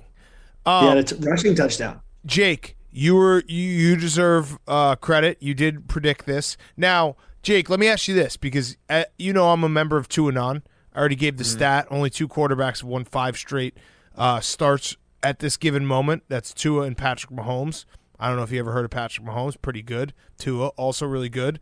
What would you say, and this isn't me saying it, but what would you say to the people who say the Dolphins have won 6 straight and the Ravens, nice win, but the other teams they beat are the Texans, the Jets twice, the Panthers, and the Giants? What would you say? I would say forgetting the Patriots week 1 in Foxborough. No. I'm talking about on their winning streak. Oh. Their winning streak right now has been against the Texans, the Jets twice, the Panthers, the Giants, and the Ravens. Yeah, they don't have quality wins, but this isn't college football. They don't need a resume. They just need to get in. That's what I would say, too. That's what I was going to say. I you just can wanted, only play the people in front of you. I wanted some guidance because, again, all I'm going to say about Tua's game today was that he has won 5 straight, and only Patrick Mahomes can say that same thing. They don't make the schedule, Big Cat. The league does that. So you play who you play. And actually, Jake, when you called your shot a while ago, in retrospect, you were looking at the schedule and being like, we have an easy fucking schedule over our next 7 games. That's the only reason I said it. Yeah. There was also there's a moment, I feel like this happens every week. I think it happened last week as well, where I just look up from my phone to the television and the ball's just lying on the ground next to Tua. But he always picks it up. Yeah. I don't know what happens. There's just always one play, usually 2 or 3 a game, where the ball's just like next to him and he's like a bird returning to his nest and he just calmly picks it up and throws a dime. Yes. Yeah. I mean, Tua, listen, I said my piece on Tua. Tua's won 5 in a row. By the way, I might have been wrong. I feel like you're waking up a lot of people on this podcast, Big Cat, to the truth that is Tua and on. I was wrong about the Saints. They lost the Eagles. People are going to be really mad at me when they get to the point in the podcast 5 minutes ago when I say that. I'm going to get a million tweets, and then you're going to get to this point and realize I already corrected myself. So there it is. I forgot about that game. I forgot the Eagles kicked the shit out of the Saints. That was a Trevor Siemian. He threw the pick 6 with like 3 seconds left in the first half. There was another amazing moment at this game where they did a scoreboard proposal where a guy was asking his girlfriend to marry him, but the guy he got up from his seat and was like in line for a hot dog or something. So it was just the girl sitting at her seat by herself, reading the proposal with her hand over her mouth, like, oh my God, I'm getting married. And then her boyfriend was like taking a leak somewhere. I'd never got an update on that. I don't know if it was a happy ending. But I kind of hope that she said no and that he has to do it again, because you're ruining the magic of a scoreboard proposal, which a lot of people think is cheesy and unromantic. I disagree. I think you're professing your love in front of tens of thousands of people. Or at the very least, the Dolphins should give him another one. Bring her back next week and have him do the scoreboard proposal when you know that he's in his seat. Yes. Remind me, by the way, what the mayor's bet was. So, Jake, Billy has to eat salad for a week? Billy has to eat salad for a week, yeah. Or no, sorry. It was me, no salad, him, no meat. Oh, he doesn't get to eat meat. No, remember we said that the other person would order their meal for a week and the others would pay for it? Yeah. That was what we determined. So, Jake, well, how about we make it the first week of January when we're all back in the office? Okay, so Jake orders the meal and you pay for it, Billy. Yeah. Okay, perfect. So salad. Yes. Jake, so if you'd like us to help you with this meal prep, we'd be more than happy to do so. We'll love your consideration. I want I've got some input on it. Yeah, tofu and soy so he gets tits and he never recovers. And an IPA. Oh, he'd be so mad at himself. Just no Billy getting D cups. Yeah. All right, let's go to the next game. Bills-Panthers. So Zane Gonzalez getting hurt in the pregame made this game enjoyable. I think that there should be a new rule in the NFL that once a year every team has to play without a kicker, and we don't know when it's going to happen. It's just basically Goodell hits a button. It's like tonight's your no kicker game, because it's so much fun watching kickoffs, knowing that they can't kick a field goal, knowing that they have to go for two. Like, it just adds such a hilarious wrinkle to the game. A game that really was never in doubt. The Bills dominated, but I was like glued to it. It was like, wait, what if they get in a spot where they could totally kick a field goal? They're not going to kick it, or are they? Are they going to have PJ Walker try to kick it? When he did that, I don't think he's ever kicked a ball in his life. That should be a rule going forward. It was laugh out loud funny seeing the highlight reel of the different players trying to kick the ball in the pregame, and most of them were trying to do onside kicks. And some of the onside kicks, they actually look pretty good. I think that more kickers should be replaced on onside kick by guys that just have absolutely no idea what they're doing. Yes. And just be like, you go up there, you try to kick off, and then the result of that kick will be a fucked up onside kick that's impossible to catch or retrieve for the hands team. But yeah, it was very funny watching them try to kick field goals. If they were down by 2 points and it was, 4th and goal from the 20-yard line, I think they would have tried to kick a field goal, like a 30. That's the part that was so fun. That's what I would have loved to see. They should either make a rule that it's like, okay, when your kicker's out, your coach has to attempt the field goal. That would be very funny to see Matt Rule waddle out there and try to kick a field goal. Or just all teams should have an emergency kicker. Yes. Like NHL teams have the emergency goalie. Yeah. It's somebody that's in the stands, has a real job, that just gets called upon. Once a year you'll see a team bring down a guy that he makes the popcorn up in section 400. Bring him down and let him try kicking field goals at the end of the game. Matt Rule has reached the point in the season where he's just like, fuck it, I'm going to blame Cam Newton for everything. And to be fair, Cam Newton sucked today. He sucked. But usually coaches won't say it out loud. But right after the game, Matt Rule was like, yeah, that pass play that Cam Newton had on 4th and 1, where he threw the ball about 3 yards to the left, yeah, that ball should never be thrown. It's painful to watch him throw. It's gotten to that point. He's 0-12 in his last 12 Panther starts. Cam Newton should just retire, because right now it's becoming sad to watch, and it's completely sullying what was, he won an MVP. So I wanted to do something a little different. I wanted to just remember how awesome Cam Newton was at Auburn, because for my opinion, which doesn't mean anything other than what it means to me, Cam Newton was the greatest college football player of all time in that 2010 Auburn season, where he had 51 touchdowns, 30 passing, 21 rushing, and he played on an offense that didn't have a single wide receiver or running back play in the NFL. The only guys that got drafted on the offense that he was on were 2 offensive linemen, one a 7th rounder who played 6 games, one a 4th rounder who played 22 games. So Cam Newton won the national championship, went 14-0, had an incredible Heisman year, 50 touchdowns, and he did it with basically no help, and he was just that electric and that good and ran the gauntlet in the SEC. I just want to remember that Cam Newton, because that Cam Newton is like, I just remember that year and being like, this guy is the most incredible football player I've ever seen. I don't want to watch Cam Newton try to throw right now and be like, has he ever thrown a football before? And also the 2015 season where he went 15-1. Yes. That was an incredible season right there. And that was kind of an equally shitty team in a lot of ways, where he was the entire Carolina Panthers. I think you can just point straight up at the Super Bowl that year and be like, this is the game that broke Cam Newton, because he was never the same after that Super Bowl, after the legendary business decision. I think he went 11-5 a couple years later, so that's pretty good. But he was not the same quarterback from that point on. No. That's a case of a singular game that absolutely destroyed his confidence in himself. And then, like when he came out for the for the post-game press conference at that Super Bowl, that's when he started to hate the media too, because the media started. That was when the Pete Priscos of the world, and goddamn, I can't believe I dropped Pete Prisco's name twice in an episode. But the big media guys were like, Cam Newton needs to learn how to lose with class in the Super Bowl. He just knew that he was done at that point. I think on a certain level, he was like, I don't feel like the same person. And, you know, he was a great player for a long time, and Carolina fans are never going to have anything but good memories of Cam. When they think about him, you know, 5 years, 6 years from now, they're going to think about how awesome he was for the team, got them to a Super Bowl. But Matt Rule kind of did a good job by bringing Cam Newton in, I thought, because it's a good move for his job security. Yeah. Because if Cam Newton sucks, Panthers fans aren't going to be like, yo, fuck you, Matt Rule. Why did you bring in Cam Newton? He stinks.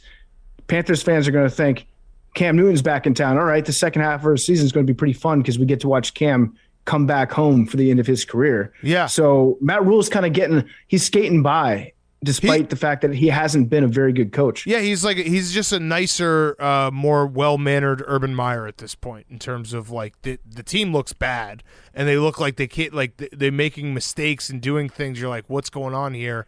They're not coached very well. I just hate when you watch a player who meant something to you as a sports fan and watching it be this bad towards the end. Because, you know, there's like, I don't know, pick a 20-year-old sports fan right now probably doesn't really have many memories of Cam Newton at Auburn. You know what I mean? Like 9 years old then. So they don't remember how electric he was. Yeah, right, exactly, Billy. You don't remember what he did that season. I also forgot to throw in the fact that his coach was Gene Chizik, who got fired 2 years later and has never gotten a head coaching job since. He won a national title. He never got another head coaching job. Cam Newton did all of this. His defense was pretty good. They had, I think, Nick Fairley and some good guys on defense, but he played on an offense with, like, think about Mac Jones last year. Think about Tua when he won, like, that those offenses were, think about Joe Burrow, littered with pros, like pros up and down the fucking roster. Cam Newton played with two guys on an offensive line who played a total of 28 games in the NFL, and he went 14-0 in the SEC and had 51 touchdowns and was a fucking monster. So I want to remember that, Cam Newton. I think that Gene Chizik was such a bad coach that he's getting paid $17 million to not coach. I think that's his final total, because he got paid to stop coaching at Iowa State. Then he got stopped paid to coaching at Auburn after that. I think it's somewhere in the neighborhood of like $10 to $17 million. He also had a nice tweet the other day that was talking about how players are getting boned over by the NIL stuff because they're getting money that they don't earn. And it's literally Gene Chizik. And he ended the tweet with hashtag words of Chisdom. Oh, that's nice. that hits when you add it that way. And he's an expert. He's an expert when it comes to that stuff, so I believe him. I love any coach that complains about NIL because they're essentially, or the transfer portal, because they're essentially being like, I'm lazy and I don't want to have to work harder. Like, you know, how to adapt. Yeah, you know who doesn't complain, who has not complained about the NIL or transfer portal? Nick Saban. Because he just fucking keeps rolling. And the first thing he did with the NIL was, remember he had that report, like he basically came out and did a press conference. He's like, yeah, our quarterback's going to make $1 million next year. Come to Alabama. Instead of Dabo being like, the transfer portal's bullshit. I don't want to use it. It's a good lesson in life. You can either complain about stuff when they change it, or you can be like, fuck it, I'm going to abuse the new rules and succeed. Right. So any coach that complains about it, I just laugh, because they're essentially saying, I have to work harder for my paycheck now, and kids can leave if I treat them like shit. Oh, that sucks. I did notice one thing that Cam did today, though. In the first half, he went horns down. I don't know. I think he's still thinking about that awesome season that he had back at Auburn. Yeah. And he's going horns down still to this day. It's tough to watch Cam Newton. The only other thing I had with the Bills, so Gabriel Davis was really good. He was playing for Emmanuel Sanders, so that's a nice option for the Bills. Josh Allen's definitely he's hurt. Like, his foot is hurt, because you could tell, and maybe they just knew that they were going to beat the Panthers no matter what, but he wasn't running the ball like he usually does. So I'm a little nervous about Josh Allen. Like, is he going to be full Josh Allen? Is he going to be able to, designed runs? Because that's basically their rushing attack. And now Hank it's Bills Patriots next week for like everything. Everything. I don't know how the tiebreakers work because I think the Bills have enough conference losses that Patriots, even if they lost, they would still be okay. But it's a very, very important game. Yeah, because if the Bills win, they can basically say the first game didn't really count because of the weather and stuff. And then, the Patriots need it bad. Yeah. Yeah. And if the Bills win, then they can be like, oh, look at Hank. He was celebrating that Super Bowl that they had in Buffalo a couple weeks ago. You know, they can flip it on you the way that you rubbed it in their face. Like, we came to your town, the bully's back. They can be like, look at you guys. You're celebrating a meaningless win because the real bully's back in town when they're at the top of the division. As a sports fan, though, like, there's nothing better than what the Bills have an opportunity to do here. Because if you're a Bills fan, you were at like the bottom after you lost to the Patriots and lost to the Bucs and tried to come back in that game. And now, because sports are the best, you Sunday have like it's on again. You know what I mean? Like, if the Bills win this game, it's like a total reset to everything. Like, oh, they're back to being a true contender in the AFC and everything's back on. Whose line do you think it is anyway? Oh, let's do it. Good question. I'm going to say Patriots by 2.5. I'll say no. I'm changing. Wait, 4. Whoa. Patriots -4. Patriots 3, flat 3 right now. Patriots -1.5. Whoa. Ooh. Okay, that seems like a little bit of an overreaction. What's the weather like? That's the big question. Doesn't matter. That feels like a little bit of an overreaction. And not New England. You can't figure out the forecast now. 9-0. That's disgusting. Saints 9, Bucs 9. I really want to know what the odds were for no touchdown scored. I mean, that's a You psycho. tweeted it, Big Cat. I was looking at your mentions. There's about 75,000 different numbers getting thrown around. Someone actually tweeted those. It was 5,000. 5,000. Yeah. Don't we run a sports book? We could probably figure that out. Someone bet $20 to win 1,000. That's got to be the most miserable bet you can make, though. That's a game that you don't watch. Sit there and watch 60 minutes and hope for no touchdowns. That's a bet that you make if you're at the airport and you're getting on a Spirit Airlines flight to somewhere else and you know you're not going to have Wi-Fi in the air. Yeah, people are saying everything. There's so many different responses. All right. Go ahead. I had a bad thought over the weekend, Big Cat, and this is definitely what's going to happen. So we know Hank is taking a vacation, which is his right because it's the holidays, and we encourage our employees here at Barstool to take vacations all the time. He's going to go to the Caribbean. Travel is going to get shut down. Hank is going to be stuck in a tropical paradise for like a week, 2 weeks, 3 weeks on the beach while we're stuck here in New York being miserable in the worst weather ever as the Patriots win a Super Bowl. And he's going to be on the beach laughing in our faces the whole time. I haven't been able to sleep thinking about it. Cam just sent it to me. He said it was 75-1, so maybe even better. That guy got bad odds who bet it. I wanted to. Can we do a quick guest? Can we do a quick guest recap real quick of this game so people know that we talked about it? We got to do it. I don't even know what he says. We scored no points tonight. Got our ass kicked. Oh. Bottom line, the Bucs have a very good offensive line. They got their lunch eaten today by the Saints defense. He's smiling, by the way. Tough. I mean, we couldn't throw the ball, couldn't run the ball. Ronald Jones did an okay job in the second half. Injuries left and right. Chris Godwin looks like an MCL maybe. Mike Evans, hamstring. Leonard Fournette, hamstring. God, I hate his fucking fake knee. John Gruden accent he puts on. David, foot. Everybody's going out. It's an infirmary over here. This game can't end soon enough. On to next week. Just a horrendous showing. I hope we never see the Saints again until next year.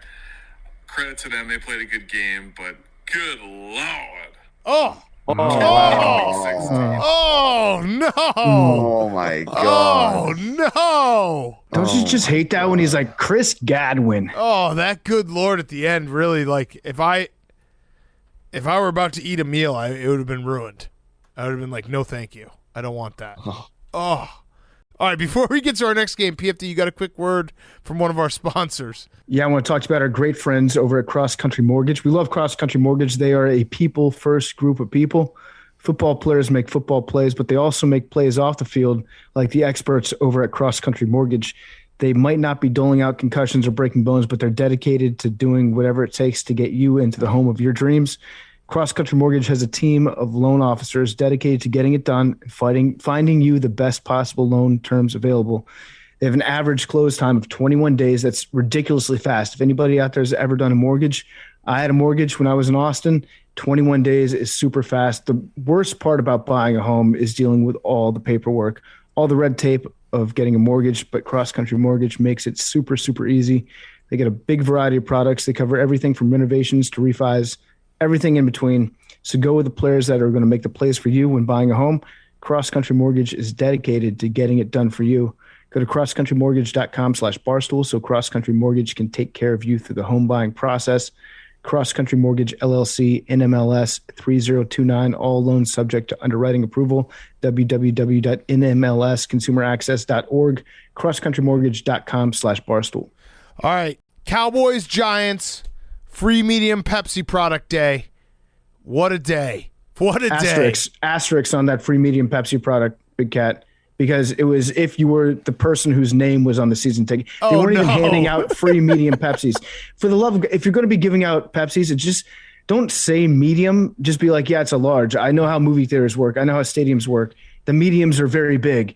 It's just insult. It's degrading is what it is. Give us our dignity. If we're fans going to a Giants game in that sunny, cold environment at MetLife, just don't tell us it's medium. Just be like, it's free Pepsi day. The fact that you're throwing medium in there is just, it's reminding me that you only care about me a medium amount. Yeah. Oh, brutal. Like that, how no one was like, hey, this is probably a bad idea. We're a really bad team. We've lost, I think the Giants have lost the most games of any franchise in like the last 5 years. Maybe let's not do free medium. Just retire Eli's jersey again. Have Eli come out at every halftime being like, there's probably at least 5,000 to 10,000 different fans at every game. You know what I mean? Like the non-season ticket holders. Just keep trotting Eli out. Maybe every now and then, like David Deal will show up. I don't know. Michael Strahan can do it on the off days. Just do that. Free medium Pepsi is such a slap in everyone's face. I would have just dumped it out. I would have gotten it and dumped it out. You know what I would have done? I would have gone up to the concession stand. They would have handed me my Pepsi, and I would have just given them $7. Be like, here, take it. Yeah. I don't want your I'm not going to let you have an upper hand on me. The craziest part is the free medium Pepsi obviously made a lot of headlines like leading up to the game, but the most offensive thing the Giants did was have Mike Glennon start. Like that was I personally am hurt every time I watch Mike Glennon play football because there was a moment in time where I thought he was going to be the answer for the Chicago Bears. I remember. It's crazy. Yeah. Absolutely crazy to think that Mike Glennon was a starting quarterback like 4 years ago. Not just a starting quarterback, a quarterback that was a coveted free agent that got a shitload of money guaranteed to come in and be the starter. And now you watch him tonight. You know, I don't think he's ever played football. He's like a volleyball player that is learning how to play football on the fly. I think I've said this before, but I so vividly remember I was driving. I flew into Memphis and I was driving to Arkansas for the Arkansas Derby, and I was listening to the Cubs on the radio, and Mike Glennon was in the booth because he was singing the stretch, and the whole time I was like, we got our guy. We got our guy. Like, this is Mike Glennon. He's going to be the guy. And God damn it, was that the dumbest thought I've ever had in my entire life. I think we should also add Mike Glennon to the nice guy list. Nice guy. Yes. I think he's a stoolie, so very nice guy. He's made a very lot nice of money, but man, he might not want to be a quarterback anymore. Mike Glennon is very good in a global sense at playing football. If you took a random sample of everyone on earth, I think he's probably better than 90% of people at playing football. He's in the 0.001% of people who have thrown a football in the history of Earth. Think about that.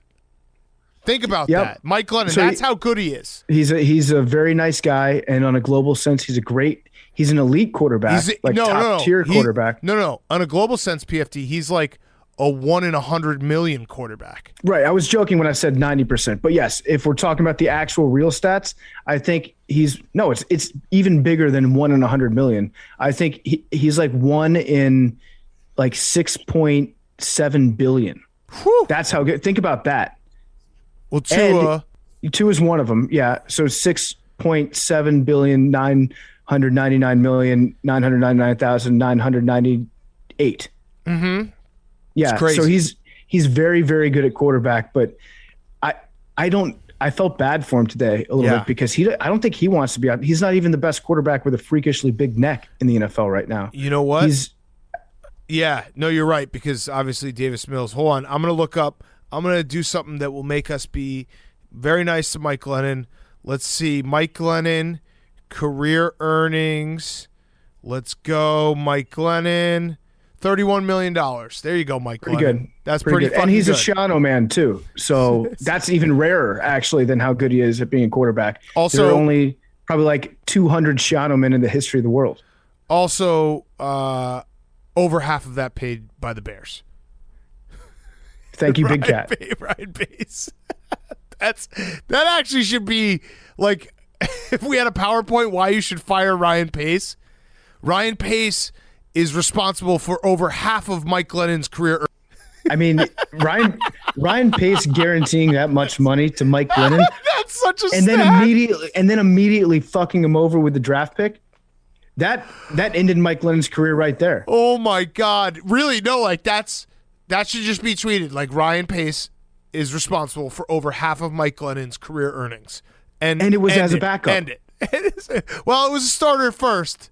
No, he was never the starter, though. No. Well, he started the first few games that season, but also he was the starter for like a month before the draft because we signed him in March, and then we drafted Mitch. It's absolutely absurd what they did with Mike Glennon. But good for him. I'm not knocking Mike Glennon. Mike Glennon has also maximized the best of his abilities more than anybody. It's like him and Darrelle Revis have squeezed every penny out of every ounce of talent that they have. This is actually just like incredible to look at. 4 seasons for the Bucs, $4 million. 1 season for the Cardinals, $5 million. 1 season for the Raiders, 1.8. 1 season for the Jaguars, 1.2. 1 season for the Giants, 1.3. 2 seasons for the Bears, 18.5. I'm trying to remember what happened to even get him to the Bears. Was it straight from the Bucs? No, he was a free agent. We signed him. But we were just like, Mike Glennon's going to be. Was that after he was like immediately after he was a Buck, or did he go somewhere else? Yes, no, it was right after he was a Buck, and we were like, yeah, Mike Glennon's the future. Like, this guy's fucking good. Because for a second I was like, maybe there was a season where he went somewhere, maybe to the Raiders, and got in halfway through and played 2 awesome games. But no, it's just the Buck experience. Oh man, I'm gonna tweet that tomorrow morning. Ryan Pace should be fired simply for the fact that he is responsible for over half of Mike Glennon's career earnings. All right, this game, the Cowboys, I threw out there that the Cowboys are a legitimate Super Bowl contender last week. A lot of people were like, no way, that's crazy. I still think it. Their offense scares me because their offense doesn't look great. Like, for some reason, whenever they get in the red zone, it like kind of falls apart. Dak looks a little off, but their defense is lights out. And I know it was the Giants, but like we talked about with the Cardinals earlier in the show, like, good teams, contending teams beat the fuck out of bad teams. That's just what they do. So the Cowboys get credit for beating the fuck out of the Giants, and DeMarcus Lawrence being fully healthy and all their defensive weapons, like, I think they are definitely up there for teams. Like, if you want to take out the Cardinals now, it's Packers, Bucs, who knows how many injuries they're going to come away with this game from, and Cowboys in my mind. Maybe you want to throw in the Rams? I don't know. So this game had this one moment where Mike McCarthy, against a bad team, doesn't really matter. But against any of those other teams that you mentioned, it's like, oh, yeah, there's still the big Mike McCarthy hurdle that you have to get over, where his brain just turns off for about 30 seconds every game. There's one, you never know when it's going to come. He goes into a fugue state and just completely loses consciousness. And at the end of the half, when they had a chance to go take a shot at the end zone with a timeout, Mike McCarthy just was like, he was just drooling on himself on the sideline, not knowing what to do. And it didn't matter in this game because, again, they're playing the Giants. But if you're playing against a good team, those moments actually matter. You're right. That's a good counterpoint. Mike McCarthy and does. I do think that the Cowboys. Right. I do think that the Cowboys have enough talent, and they are a good enough team to win a Super Bowl this year. I just think that Mike McCarthy is liable to go rogue at any moment. Well, I mean, wouldn't it be the perfect Mike McCarthy goes to Green Bay? Like, goes up to Green Bay, and he and Aaron Rodgers have a stare down, and they would probably pretend to like each other for a second. No, No, that would be amazing though, because if the Cowboys beat the Packers in Green Bay, then once and for all we get to say it was Mike McCarthy that was so good in Green Bay, not Aaron Rodgers. That's my birthday present. That's all I System want. quarterback, Aaron Rodgers, anybody could have won. Mike McCarthy could have taken Jordan Love and won 4 Super Bowls. That's all I want for my birthday. That's all I want. God, give me that. But yeah, I think the Cowboys, they're also 11-3 against the spread. So they definitely deserve credit there as well. That's pretty crazy. 11-3 against the spread is pretty hard to do.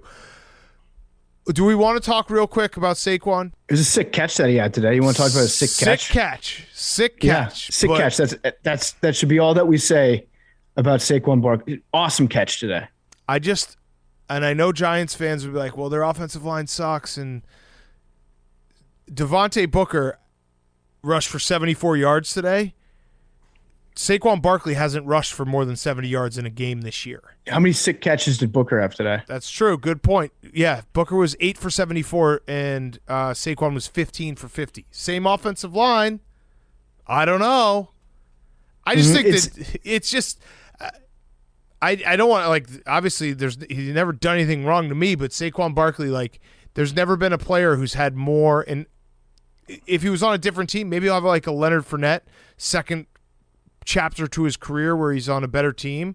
But the hype of Saquon Barkley and people talking about him like he was legitimately like Barry Sanders, and what has actually been produced on the field is insane. There are a couple of things at play there. One is that he was drafted so high, which isn't his fault. No, not his fault that he was drafted that highly as a running back. But that first season that he had where he was awesome, he was the only thing that was good about the Giants, the only thing. So fans are going to remember that and think back to that year and be like, this guy was the only thing that I was looking forward to watching for a season. So I owe him the benefit of the doubt to keep rooting for him over the years. And then also just thinking back, he was drafted so highly that I want him to succeed. So as a fan, there are 2 reasons I think why you will still defend Saquon Barkley. And he's played through a lot of injuries too. Yeah. He's gotten hurt and he's sacrificed his body a little bit. So they're going to be banging the drum for him.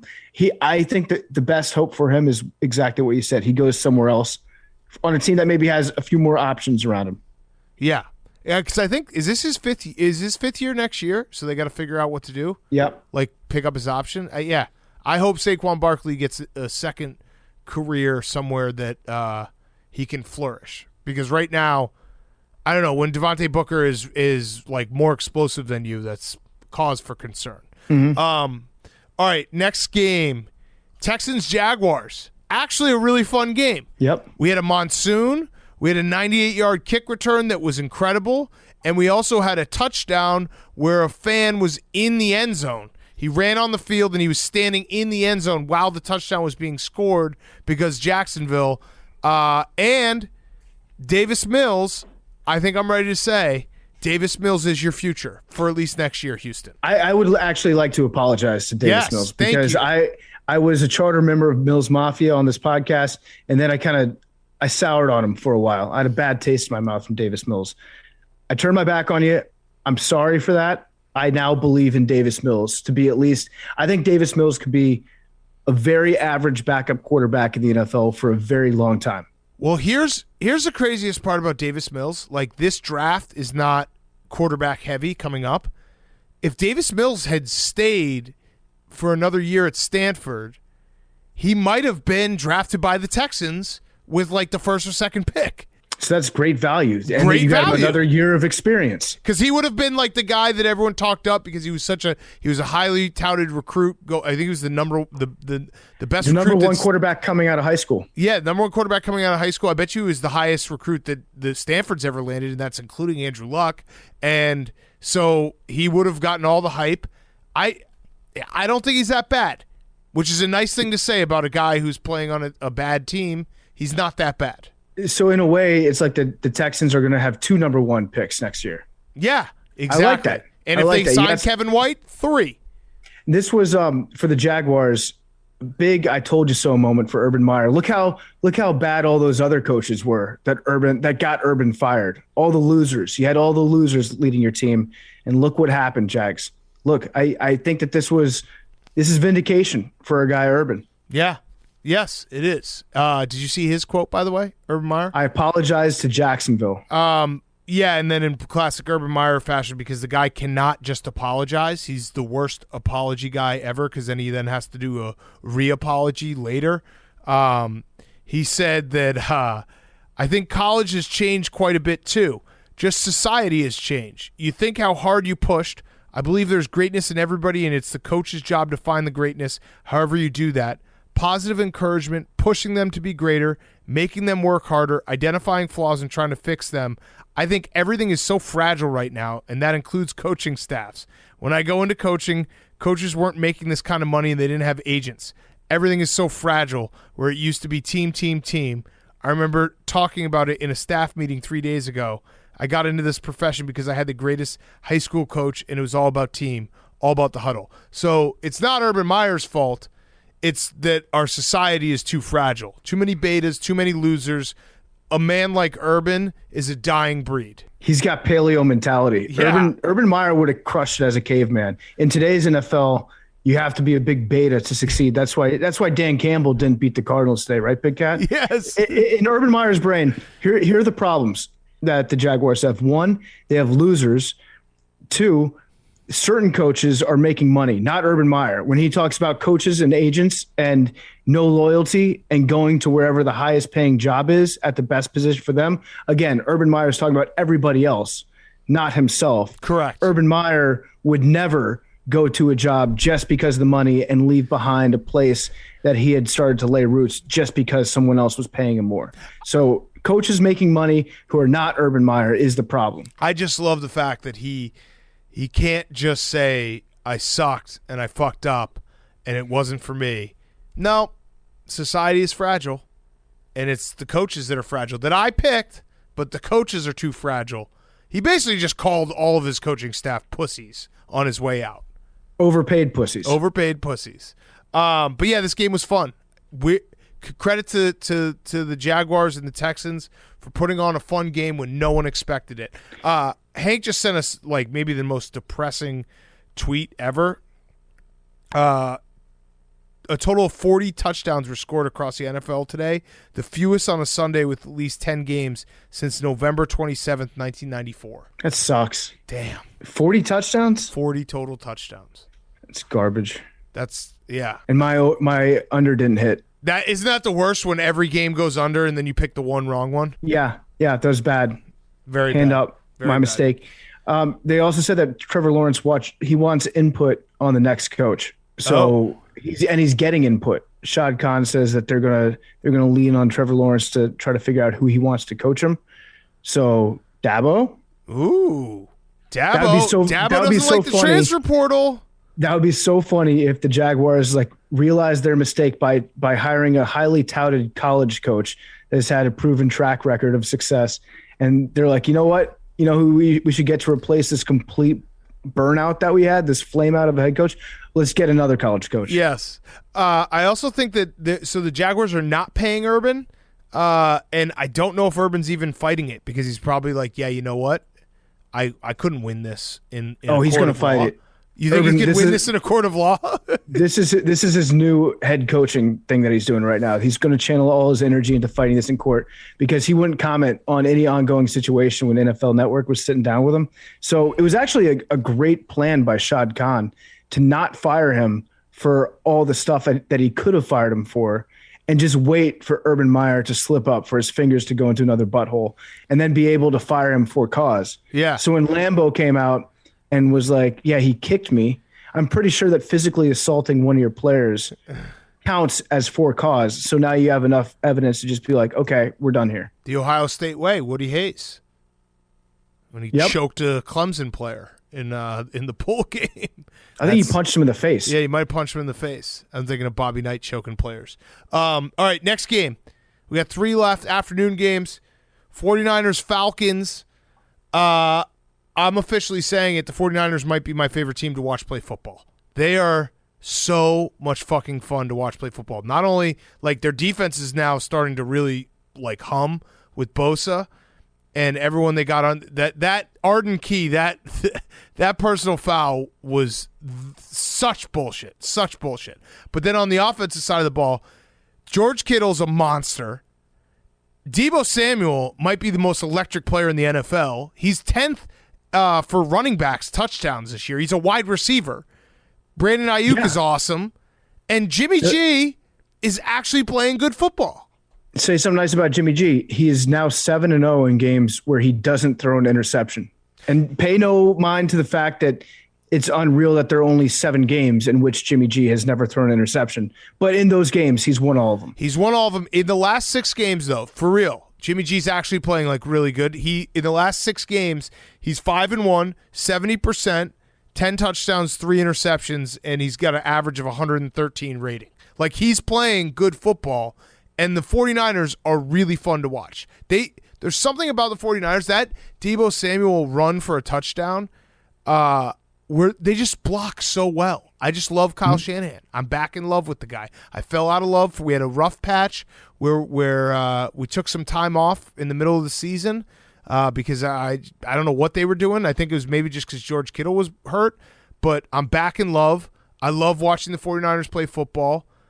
They are a legitimate, like, don't fuck with them in the playoffs team. I think he just needs to get his groove back sometimes. Anytime he's in a slump, he needs to have Sean McVay on the schedule so he can just like fuck him up real good and remind himself, hey, you're Kyle Shanahan, you're a boss. Like get back into Kendall Roy moment where you're just staring in the mirror, just like amping yourself up at your own birthday party. That's when Kyle Shanahan is coaching with confidence, then the running game is a lot of fun to watch. You got the wide receivers that are laying people out there. You've got this game had 2 of the best running backs in the NFL in Deebo Samuel and Cordarrelle Patterson playing. Yes, and I think it's, and it goes back to obviously his dad, Mike Shanahan. If you ever watched the Broncos in the 90s, they were so much fun with their running game.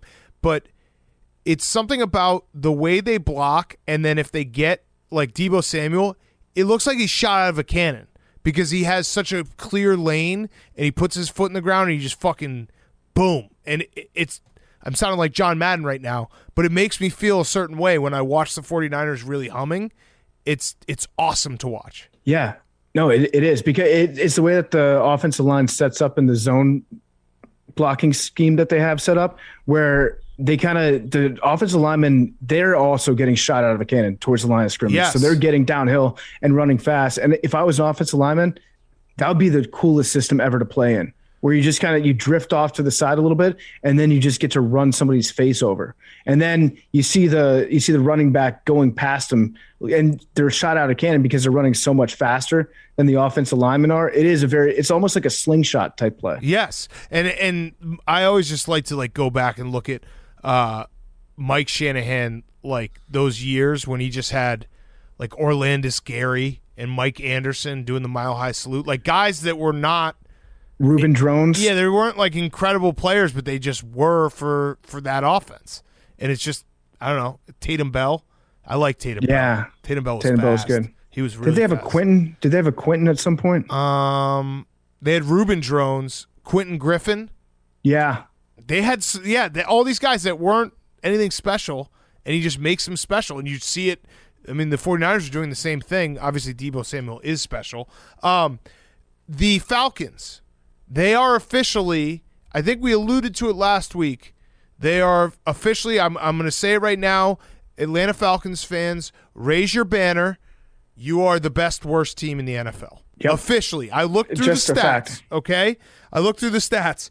Against teams that are 6-7 or better, so that includes obviously the Eagles and the Washington football team because those teams are, I would say, are good.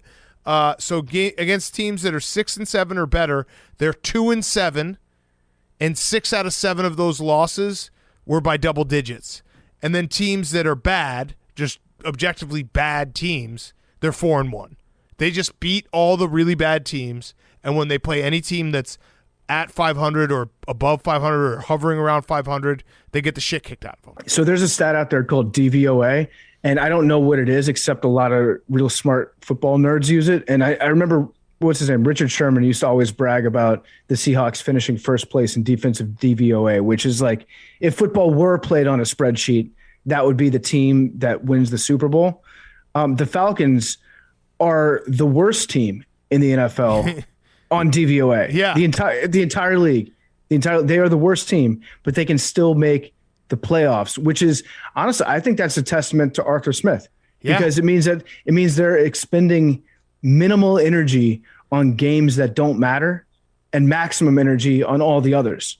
Yeah, they have, if you just go even non-nerd shit, just point differential, they're the fourth worst team in the NFL. Yeah, they're the bad. Lions have better point differential than them. It goes Falcons, Texans, Jaguars, Jets. Those are the worst four teams point differential. They just get shit pumped by good teams, and then when they play a bad team, they're more than competent enough to beat them. They are officially the best worst team. It would be so fucking funny if they made the playoffs, though. It would be unquestionably the worst team. I don't think they can. They still can. But wait, are they playing bad teams or good teams? What? Are they playing bad teams or good teams? I think they still have to play some good teams. So because that matters. Yeah, I don't think they can. I think it's going to be pretty tough for them to make the playoffs. They play. I know they played the Bucs. No, they've already played the Bucs twice. They play the Lions, which actually the Lions are better than the Falcons. They play at the Bills and versus the Saints. They're not going to make the playoffs. Yeah, probably not. But they exceeded expectations. They absolutely did that. Hank, do you want to do your fourth down rant now, or you want to wait for the Ravens? I'll stay for the Ravens. Okay, all right. I figured that one hurt you more. All right, but I'm just excited to watch the 49ers. I like watching the 49ers. They make me happy to be a football fan. They play on Thursday night. I'm excited to watch that. That's it. That's all I got about the 49ers. We'll talk about fourth downs later, but Arthur Smith went for some real weird fourth downs today. And he just did pitch plays. Really weird. Yeah, really bizarre fourth down play calls. I like it though. Fuck it. Arthur Smith's like, I don't want to send a kicker out there. Like, we're probably not going to make the playoffs anyways. Let's just go for it. Put a pin in it, Jake. Put a pin in this. Put a reminder in this.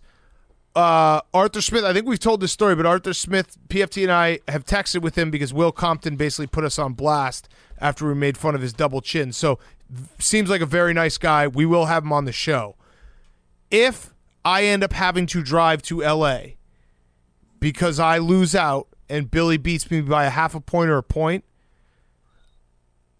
I never want to speak to Arthur Smith, and I hope something bad happens to him.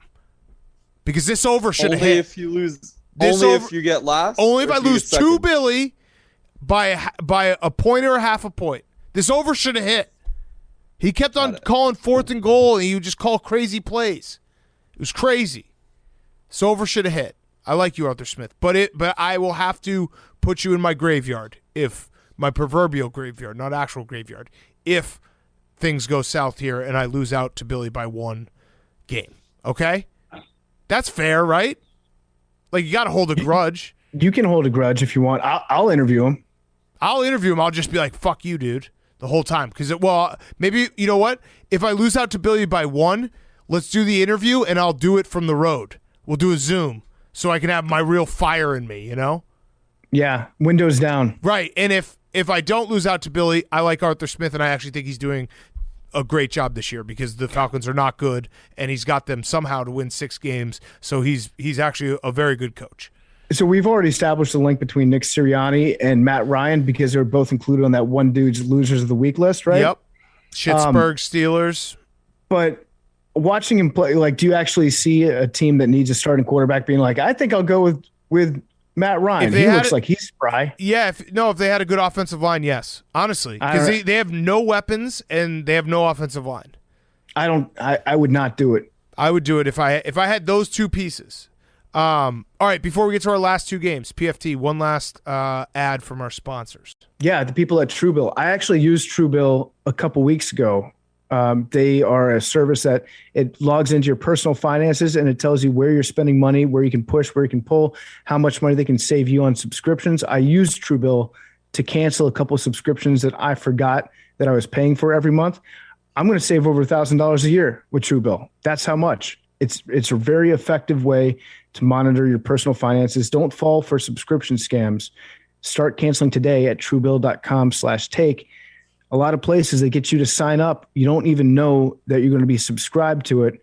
You think that you're doing a free subscription. 3-4 months later, you realize, oh yeah, these people have been billing me for the last couple months. That's kind of messed up. Don't fall for those. Go to truebill.com/take. Truebill.com/take. Get set up there. It's a new app, helps you identify and stop paying for subscriptions that you don't need, want, or ones that you simply forgot about. On average, people save up to $720 a year with Truebill.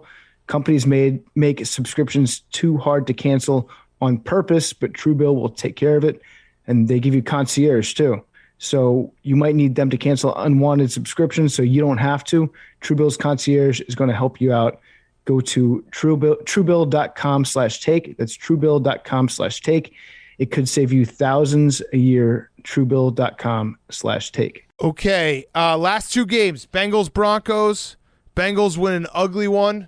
Thoughts and prayers to Teddy Bridgewater. He's got to be the most well-liked guy in the NFL in terms of guys that have injuries that aren't on your team and you think oh my God, I hope he's okay. We did get Drew Lock. Drew Lock throwing a touchdown, then with a hilarious fumble in the red zone where the ball was just taken from him like he was a little child. But this game was not great, and it was just basically the Bengals did just enough and Joe Burrow did just enough on a day when their offense wasn't very good, but their defense played well. Yeah, Drew Lock and Teddy Bridgewater on the same team. It's crazy whenever they play in the same game as each other because you won't find a team that has two quarterbacks that are less alike in playing style than Teddy Bridgewater and Drew Lock. Just the way that Teddy is a very level-headed guy. Yep. And then Drew Lock gets in. He's like, fuck it, we're going full sin, boys. Crank the Yeezy because Drew Lock's back in the game. I get crossfaded watching them play in the same game. I'm like, I got my upper, I got my downer. What the fuck is going on right now? Drew Lock, when he got the ball taken away, he did have a sick chase down. He actually chased him down like DK Metcalf, got in front of him. The guy fumbled it. Now, they brought that back because apparently the defensive lineman was down by contact when he first forced that fumble on Drew Lock. I think that so in a situation like that, where you fumble on the 20, they pick it up, return it 40 yards. And then if they fumble it before the end of the play and you recover it, I think the original down and distance should still be I think it should be 3rd and 55. Yeah. I don't think that you should get a new set of downs at that point. Agreed. Absolutely. Yeah, you should. Yeah, absolutely. Because it'd be funny down and distance, and it'd just be you shouldn't get credit for it. It's like that. It's like the block punt against the Cowboys. Yeah. When the Broncos played the Cowboys. Yeah. Because if you're Billy Football, you would be like, oh, that Bengals fumble recovery and return was as good as a punt. Yes. Because it just backed them up down the field. This game, I'm still stuck on the Browns on the Broncos from that Browns Thursday night game. Yeah. I still think that the Broncos suck, but they don't actually suck. Their defense is good. Their defense is good, and they're kind of boring to watch. And Javonte Williams is awesome. Yeah. But they don't suck. But I'm still in that mode where I'm watching that first half of that game against Case Keenum. I'm like, this team has 2 wins. Yeah. No, the Broncos they're pretty good. So credit to Joe Burrow for beating a good defense. He didn't have his best game today, but he had the best incompletion of the season that I've seen so far. Yes. He spun out a couple tackles and airmailed one over the sideline where it looked like he was going to get sacked for, minus 11 yards. So best incompletion of the season award goes to Joe Burrow. Ooh. Wait, who had one? We'll have to review the tape on that. I think it was a really good incompletion. It was a very good incompletion. I know what play you're talking about. I feel like we had one other, but we'll give out the awards at the end of the season. We should just do that. Just all of our awards are just terrible plays that no one remembers. Mm-hmm. The Bengals play the Ravens for supremacy in the AFC North next Sunday. It's going to be awesome. 1:00, same as the Bills and Patriots. Next Sunday's slate is sick. Should we play Guess Whose Line Is It Anyway? Ravens at Bengals. Bengals by 3. I'll go Bengals 2.5 just so I'm not the same, but I think 3 is probably right. It is Bengals minus 2.5. Okay. Oh. There it is. So, I mean, we can segue this into the Ravens-Packers game. Tyler Huntley, I like Tyler Huntley. Yeah. He's fun. He's ready for a crazy stat, blow your mind? First Ravens quarterback to throw for 2 touchdown passes and run for 2 touchdown passes. The first Ravens quarterback? Yep. Kyle Bowler never did that? Kyle Bowler never did that. Joe Flacco never did that. Trent Dilfer never did that. I love Tyler Huntley. I do. I love watching him play. I think that I made the joke, are the Ravens better without Lamar Jackson, which No, I don't think that they are, but they're not that much worse. No, that wasn't a fluke that the Ravens were in that game. He was balling out. And their defense made a couple stops at the end of the game, like where they got that punt. But that I like Tyler Huntley. He should, as we always say, go get injured right now and have someone pay you a lot of money before you get exposed. But we've watched him 2 starts and a relief appearance in Cleveland. He's 2-0 as a starter, and he almost brought the Ravens back to win that game in Cleveland last week. Yeah, I think he's a lot of fun to watch. He should just keep reminding people, I didn't go to UCLA, I went to Utah. I'm not Hundley.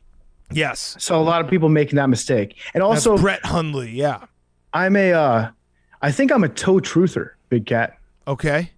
I think I'm a toe truther. I don't think that Aaron Rodgers actually has a toe injury. I think that he did have a toe injury. Wait. Are you saying Aaron Rodgers would lie about something? I would never say that, no. And I don't think Aaron has done anything to indicate that he would. But I do think that Aaron Rodgers was under a lot of fire from a lot of people from the whole immunized versus vaccinated thing. And he was like, what's going to get all the freaks out there to stop complaining about my vaccination status? Okay, you know what I'll do? I'll put out a gross foot pic, and then everybody will talk about that picture. Rex Ryan's going to weigh in on it, make a little joke about himself. And then I'll say that I re-injured it, and I'll threaten to get surgery and go away for the year. But now guess what? The whole story is about how tough I'm being, playing on my fake broken toe, gutting out the end of the season. No one's talking about my vaccination status anymore. Yeah, because you can't, like if he's having long-term COVID effects, he basically neutralizes anyone making fun of him. I love this theory, and I think he should be back in prison, in jail. Because you know what he's doing? Liar's prison. Well, you know what it is people who do have long-term COVID effect, he's basically minimizing it. How are we to believe those people when Aaron Rodgers is lying like this? But he's not saying that the toe is a long-term COVID effect. Well, he's implying. No. I think he actually said that it wasn't, because there was that speculation in the Wall Street Journal. Remember when everyone was like, he's got COVID toe? Yes. Which I don't know if that's actually a thing or if it was made up. Yes. Is it? Yes. Okay, but I think he said that it wasn't. It was just an unrelated broken toe. I don't think that his toe's fucked up. I don't think that he's like debating whether or not to have surgery on it. I don't think that it's that bad of an issue. I think he's okay. I think he's healthy, and he's just saying that he's got a fucked up foot. Okay. This game made me nervous in the fact that Aaron Rodgers is playing like incredible. He's having another year where he probably will win MVP, especially with Brady like not scoring a touchdown tonight. That probably decided actually the MVP race tonight, as crazy as it sounds, because Brady, like, and if he loses these guys for the next couple of weeks, he's not going to be able to put up the numbers. So Rodgers is going to win another MVP, but I did see, and Packers fans, I don't know if you'll probably have some advanced stat that will tell me I'm wrong, and you know what? You probably go to the Super Bowl, probably win a Super Bowl. I saw a little crack in that defense that everyone's talking about, how that stat being thrown out there, the Packers have like a top 5 defense, top 5 offense. Their defense wasn't that great today, right? It was all right. This is me. This is the stage I'm in. I would like to see some tweets from honest Packers fans tomorrow. You see what I'm seeing. You see what I'm seeing. And their special teams is garbage. But you see what I'm seeing. No, the special teams is really bad. I think the defense is good, though. But their defensive line, it's good, they wreck people. It's good, but Tyler Huntley was, I mean, he kind of did whatever he wanted. Yeah, that's because Tyler Huntley is a very good player. Okay, I'm just saying. Listen, I'm starting to pop up in my head again. Like I'm watching these Packers games, and I'm saying to myself, I don't know, Jim. I mean, you get crushes on quarterbacks, right? I'm not talking about quarterbacks that are on your team, quarterbacks that you see elsewhere in the league, and you're like, that person's not locked up. I don't see a ring on that finger. You know, they're not a franchise quarterback. They could be had at some point. Tyler Huntley is kind of that guy where it's like, I think I want that guy. Yeah. He was awesome. He played great. I agree. Also, I think Harbaugh is still scarred, like permanently scarred from Justin Tucker's missed extra point against the Saints. Remember that one? Back in like 2017? Okay. The first missed extra point that Justin Tucker ever had. We were watching it together, and I think I mushed it. I think I was like, oh, it's a tie game now. That's Joe right. Flacco just I came do back to remember tie that. the Saints. Yes. I think that's the reason more so, like more than analytics or his private conversations that he has with Lamar, where Lamar's like, go for it all the time. I think that's the reason why he goes for 2 at the end of games like that instead of just kicking a tying extra point. Yeah. I mean, well, I want to hear from Hank. I'm going to do something real quick, Hank, while you have the floor on your anger about fourth downs. I'm going to text our good friend Aaron Nagler, who we should have on again, and I'm going to text him just simply, that's not a Super Bowl defense and you know it, and see what he says. Because he's very truthful about the Packers. But go ahead, Hank. You're mad. I said this in the group text earlier that I'm done with fourth downs. I was thinking about it more too, because I think it's a combination of the fact that the Patriots have gone into the season like with a very conservative play calling offense. There's been, I don't know, like it seems like 100, like 4th and 1, 4th and 2 around the 50-yard line that they're just not going for. They punt it. It's frustrating. And then on the flip side, every other single coach just goes for every single 4th and like 3 from the first quarter, second quarter, third quarter, fourth quarter. I had the Ravens today. I had the Falcons today, so I was watching both of them simultaneously, just going crazy. Watch them just give up points, not get the 4th down conversions, and then lose the game by 1, when if they had just kicked field goals, they probably easily could have won that game. Math. Right. It adds up. It adds up. 3 points in the first quarter is usually equal to like 7 points at the end of the game. And going for it, I don't agree with going for it. Going for 2 at the end of the game. They had all the momentum. They had the best kicker in the league. Twice now, yeah, with the Ravens. People saying it was the right decision. I disagree wholeheartedly and I said this, I'm not a math guy. I'm not an analytics guy. I'm not a stats guy. I know there's always like percentages and all that shit, but it's 50-50 for a 2-point conversion, right? About pretty much. I think it's depending a little bit on the team. higher, yeah, depending on how good your offense is. It's lower for the Ravens this year, though. I think they're 2 for 7. It's 50-50 if you win the coin flip. So the argument, like you don't want to give Aaron Rodgers the ball and not get a chance. It's 50-50 if you win the coin flip. And then if you don't win the coin flip, you might stop them and you might get the ball back and win. It seems like a much higher percentage chance to win the game if you just kick the extra point. And you have the best kicker in the league. I like this because it's coming from Hank, not from a place of objectivity. It's coming from a place of a gambler scorned, which I think it unlocks. No, but I agree with it in a way. I don't think you have ever gotten to this point where you're actually seeing the flaws in the analytics clear if it wasn't from a place of anger. But I think that you're pointing out some actual blind spots that it has. And Brandon Staley, it's just like in general, I feel like Big Cat's talked about it. I mean, you guys talked about it last week, but I'm wholeheartedly on the just get points when you can get points team from now on, unless you're down 14 or it's the fourth quarter. What if you're down 9? So Hank, I agree with How much this. time's left? Down 9, 4 minutes left. What's the situation? 4th and what? No, I'm saying you score a touchdown. Now I'm talking about going for 2. You score a touchdown to get down 9 with 4 minutes left. Do you kick a field goal? No, you go for 2.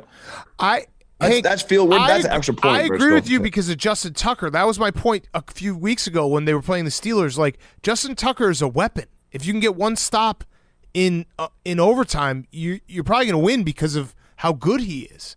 So I also the only thing that was weird, I mean, I guess if you make the argument like backup quarterback, you come back, and Harbaugh, unlike Cliff Kingsbury, he's consistent. He knows what he's going to go for 2. Everyone knew he was going to go for 2. Like, that was very obvious. I thought there was too much time on the clock. If you get the 2-point conversion, then the Packers have 40 seconds and a timeout and Aaron Rodgers. Like, whereas if you kick the extra point, they probably just play for, you know what I mean? They probably try a first down pass. If it doesn't work, they play for overtime. No, I don't think. I think they would still go for it. I think Aaron Rodgers is going to go out there and try to win the game no matter what. I don't know. There's a lot less urgency if it's tied. I think I mean, they there has to definitely be would have taken a couple there shots. There has to be less urgency if it's tied. There just has to be. I think they still would have tried to win the game in regulation. They would have tried, but I'm saying they would have given up a lot quicker. Like, you don't give up if you there's just a difference of being tied and knowing that you have the safety of overtime and being, down 1 and having to win the game in regulation. I think that if you look back on the conversation we had last Thursday, which was extremely dumb but also very insightful at the same time when talking about how defenses have changed a little bit when it comes to the pressure that they have on fourth downs. I think that's actually very true. Offenses, they don't have as many good plays ready to go on fourth down. I think it applies more to that situation where it's coaches going for on fourth down than it does for the 2-point conversion at the end of games. But the problem with this conversion at the end of the game, I think, was the play call. If you look what happened before they actually went out there and ran the play, Harbaugh called 2 guys over to the sideline to talk about the play because they put the guys out there and then they had them fake a play to try to get them to jump off sides. Harbaugh then called 2 guys over to talk about the play that they were about to run. 1 was Huntley. Makes sense. 2 was Andrews. Who do you think they're going to pass the ball to if Harbaugh is like literally talking to the tight end and to the quarterback about what the fourth down or what the 2-point conversion play is going to be? And then they ran a play where, guess what? Andrews was double covered in the corner of the end zone. And they cut the field in half, too, which made it harder for him. Yeah, because he rolled out right away. Our friend Aaron Nagler texted me back. He said, I'm fine winning the Super Bowl 45-40. So that makes me scared. But that also means that he's a little scared. Right? Yeah. Packers fans? I don't know. Jim. They do have some injuries, so they will get some guys back. But there's also every time I flip back to this game, Mark Andrews was just diving across the end zone, making a catch. That's what he does. Yeah, he's awesome. He's always doing that one little dive where he's got one knee down that's dragging across the ground, making a touchdown catch. That's how he lives. Yeah, he was awesome. This game delivered. It was a great game to watch. I also think they if you noticed, I don't know if they do this for TV. Jake, you can maybe tell me. The first half went so fast that it caught up to the 4:05 games. I think they intentionally slowed down the second half. It kind of pissed me off. Well, there's more commercial breaks. There's a quota for amount of breaks you need to take. There it is. All right, so that wasn't that hard to figure out. That was just me being dumb. Okay, so yeah, I'm in official trying to poke holes in the Packers season because I'm very, very scared about how good they are. And this is basically will consume my every thought for the next month and a half, trying to watch the Packers and be like, ooh, that's a problem for them. Ooh, that's a problem for them. So that's where I'm at mentally. We should go to Football Guy of the Week, and then we'll wrap up with Who's Back of the Week. Billy. Perfect. So congratulations to Coach Brian LePack, the Kansas State University recruiting coach who won last week's Football Guy of the Week. He was the one who said that he was looking for dudes who would go after Moby Dick in a rowboat and bring the tartar sauce with them. This week, our first nominee is Hunter Whitenack, an incoming offensive lineman to the University of Illinois. So he retweeted his commitment from the university, and they stated that he didn't have any stats because he was an offensive lineman because they post all their recruits, their stats, where they're from and everything. And he just goes, stats are overrated. Mauling people isn't. So that's a big Football Guy quote from him. Okay, I like it. Mauling people. Yep. Straight up mauling. Our second nominee this week is Spencer Brown, offensive lineman for the Bills. He's chugged a beer before going out on his offensive drive in the Bills game, which is pretty sick. I mean, he didn't really drink it, but he just poured it all over himself. Wait, was it like a fan's beer? Yeah. Okay. I like that. Fan threw him a beer and he just chugged it and threw it all over himself. That's gonna be pretty funny. Like when you line up against the guy and he just smells like beer. Yeah. Bill, you're our nutrition expert. If you drink one beer, if your entire offensive line drank one beer each, would that have any effect on them, positive or negative? Well, you know who actually drinks beers before athletic events? Tyson Fury said that he drank a couple pints before his fight against Klitschko. Yeah, I don't think he doesn't drink anymore, though. I remember there's a couple of people who were like, it's awkward that you ask a guy who doesn't drink if he drinks. I'm like, well, sorry, I didn't know. Yeah, so I don't think he drinks anymore, but he was like boxers back in the day used to drink before fights, and, we haven't gotten that. It was pretty crazy, but I think it would be probably not too detrimental to drink one beer. Because if you think about playing beer pong, nobody's good at beer pong sober, right? That's a fact. They're good at beer pong. You peak when you have a little buzz going. Do you think that quarterbacks or pitchers should just be slightly buzzed? Yeah. I do too. You think a little less. Don't think, just throw.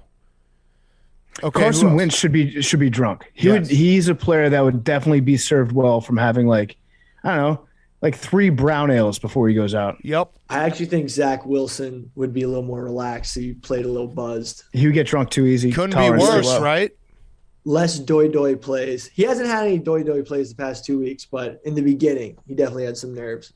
Number 3 is Mac Brown, head coach at the University of North Carolina at Chapel Hill. So on quoting, if during the Mayo Bowl, because he's playing in the Mayo Bowl, if he'd get doused with mayo after the bowl, like a big tub of mayo, he said, if we won a game, I'd let someone hit me in the face with a frying pan. I don't care. The coaches actually did come to agreement that the winning coach would get doused in mayo. Like, it's official. Exactly. I love And that. it's genius. Why wouldn't you do that if you're the Mayo Bowl? Like, people are going to watch. They had, I think, the Frisco Bowl. Kent State's coach Sean Lewis got doused in smoothie. It was like the yeah. the Frisco Smoothie Bowl. or Smoothie something. King, Yeah. right? Yeah, something like that. That's going to be awesome. So who are they playing against? It's North Carolina And University of South Carolina. and South. Yeah, I wish that Muschamp was around for that. I would love to see him get doused in mayo. He seems Someone like a get guy that mayo. would look. That's going to be an all-time Brazzers logo slapped to that screenshot. Yes. So our 4th nominees is a bunch of the Canadian offensive linemen on Texas State. So Texas State posted a photo shoot that their Canadian offensive linemen did in honor of Maple Syrup Day. So it turns out Texas State recruits Canada a lot. So they just have a picture of these 2 offensive linemen, Kyle Hagel and Liam Dobson, just dousing each other with maple syrup because they're offensive linemen. They love maple syrups and pancakes. Love it. Oh. Wait, Billy, why do they love pancakes? Because when they flatten someone on the ground blocking, they call it a pancake block. So it's actually really great to have Canadian offensive linemen because. But why are they drinking syrup? They're drinking syrup because they're Canadian. And it was Maple Syrup Day. The pancakes. I get it. Exactly. Yeah. So for our old school football guy of the week story, we go to, so there's this really awesome Twitter account I found called Old NFL Stories. Oh, so That's someone really- did your job for you. That's nice. Well, I found this account. They do a really good job. Billy found it. Big cat. No one tagged you in it. It's his. No it's one his tagged now. you in it. This account has 120 followers. I've literally found it. It's a really good. I can't wait till someone hits us up tomorrow. PFT, make sure you look at your DMs. Someone's gonna be like, I I sent will. this to Billy like 3 weeks ago. Please DM me with a I screenshot. followed Yeah, this account. Billy So found it, Found it. so it's his. They do really great work. I'm giving them credit because it would be scummier if I was just like, I found this story from this book. So here's a little out. So this is a story from a book published in 1970. Now, I don't mean pro ball players were a bunch of drunks because they were not. They played tough football. We used to practice at 9 o'clock in the morning and get through about noon. And then about 3 times a week, we'd have a meeting at night. The afternoons generally were your own. I've seen more doggone fights among football players because they didn't have anything else to do. I've seen them even fight the owners. I remember that when the Bears were playing in San Francisco, Dutch Sterneman, who owned half of the club, got up in the dressing room and said that he was not going to start George Trafton, our center. George stood up and knocked Dutch right through the dressing room window onto the lawn. It was an insult in those days to tell a ball player he was not going to start or to take him out of the game. The only way you came out was to be dragged out with an injury preventing you from walking. So a dude punched an owner and knocked him out back in the day. I love that. Yeah, I like it. All apparently, football back in the 40s was pretty much just the bunkhouse at the Yellowstone Ranch, where it's just like, okay, bunch of dudes in a room, they're gonna fight. And you might die. You might die. Good luck. And Yale wins all the national titles. Like, imagine if Jerry Jones got knocked out by Ezekiel Elliott. That would be a big story. That's a fact. That's what's happening. That's a the day. fact. That's a fact. All right, Anyway, vote that's for it. Blogs up, right? Blogs up. Blogs up. Blogs up. All right, let's finish up. We got Who's Back of the Week, brought to you by Cash App. Major announcement from Cash App. They're now introducing teen banking to the masses. If you're 13 plus, you need to download the Cash App now. You can send and transfer cash to your friends, little brother, little sister, little cousin. If you have kids and you're listening to this, you can use the Cash Card, debit card, as well as any Boost currently available. Teach them about how to use a debit card, banking, all that stuff. And just a heads up and a reminder to the teens, you won't be able to buy or sell stocks or Bitcoin. Download the Cash App, enter the referral code Barstool, you receive $10, and they will now send $10 to ASPCA when you download the Cash App from the App Store or Google Play Store today. Okay, who's back of the week? Wrap us up, Hank. My who's back of the week is both of the Woodses, Tiger Woods and Charlie Woods. His son, Tiger Woods, is back after his injury. He played in a pro-am this weekend. And even though he was back, that usually steals the show, but his son played with him, and his son stole the show. He swings exactly like him. He does the club twirl. He's got all the swagger. He was hitting like unbelievable shots. I think they finished like minus 25 under. They had like 8 straight birdies on Sunday, finished in second place, I think. Yeah. You know who finished first? It was the Dailies. Yeah, the Dailies. Yeah. The Dailies. And you know that John Daly's son has been golfing with his dad since he was like probably 2 years old, just as a designated driver by the time they hit the back nine. Yeah. Oh, yeah.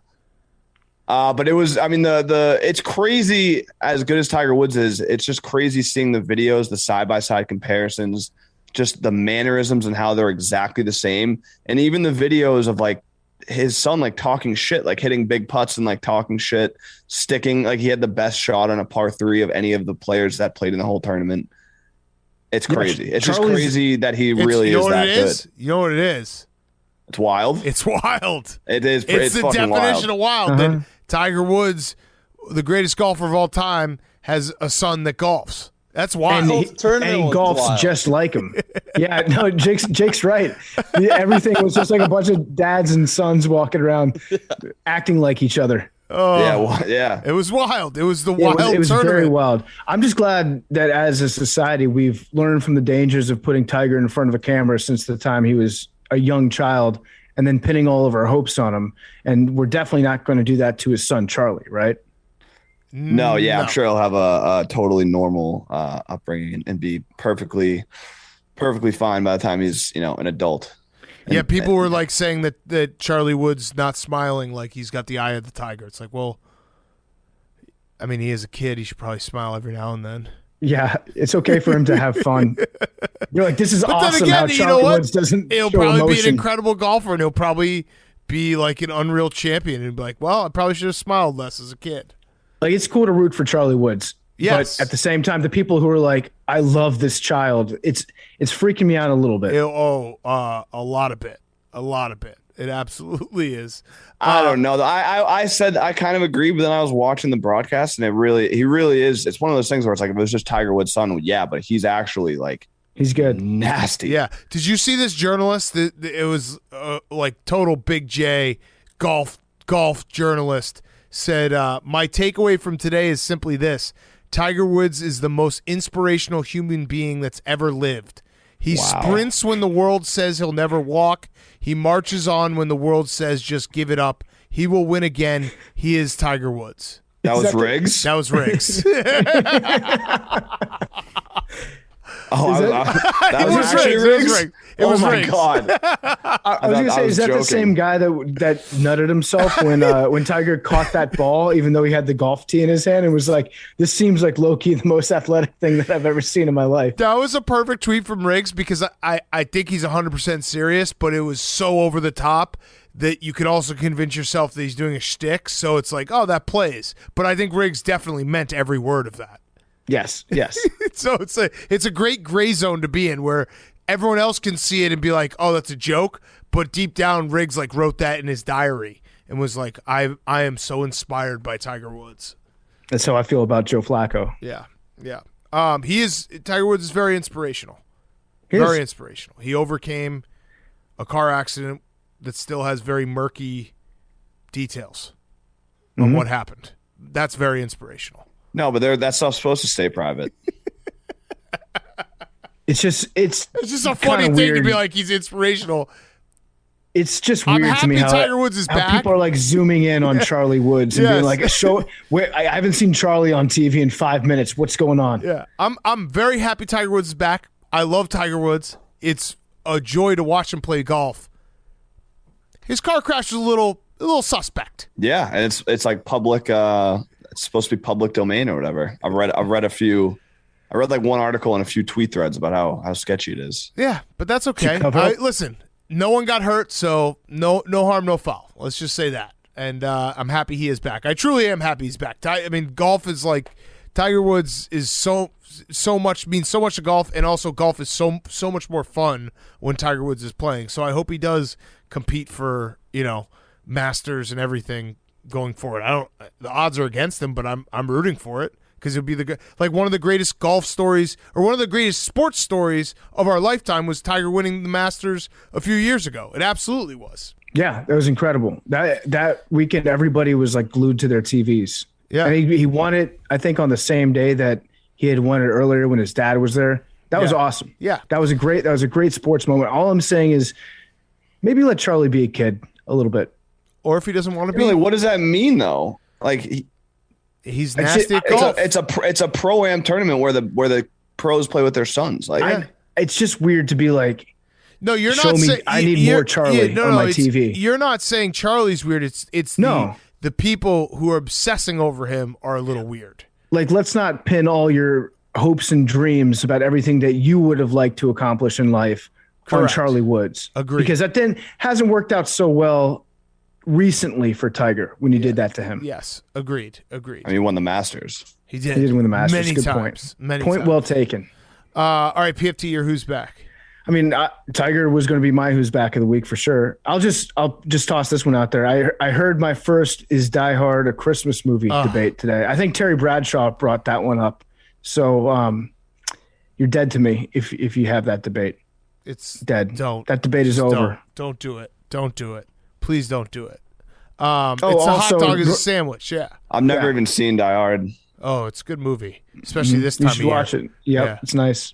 My other who's back of the week is North Dakota State University. They won in the Fargo Dome. Now, hand up, I was nervous going into this game because I was afraid of the weather in North. I was looking at weather scouting reports on my phone. I was telling the guys, I'm worried about this one. I don't know how JMU is going to be able to travel and deal with a 6-degree temperature in North Dakota. Forgot about the Fargo Dome. Forgot that it was inside. So I was very confused when they started showing the game, and everybody in that fucking dome is wearing like wool jackets.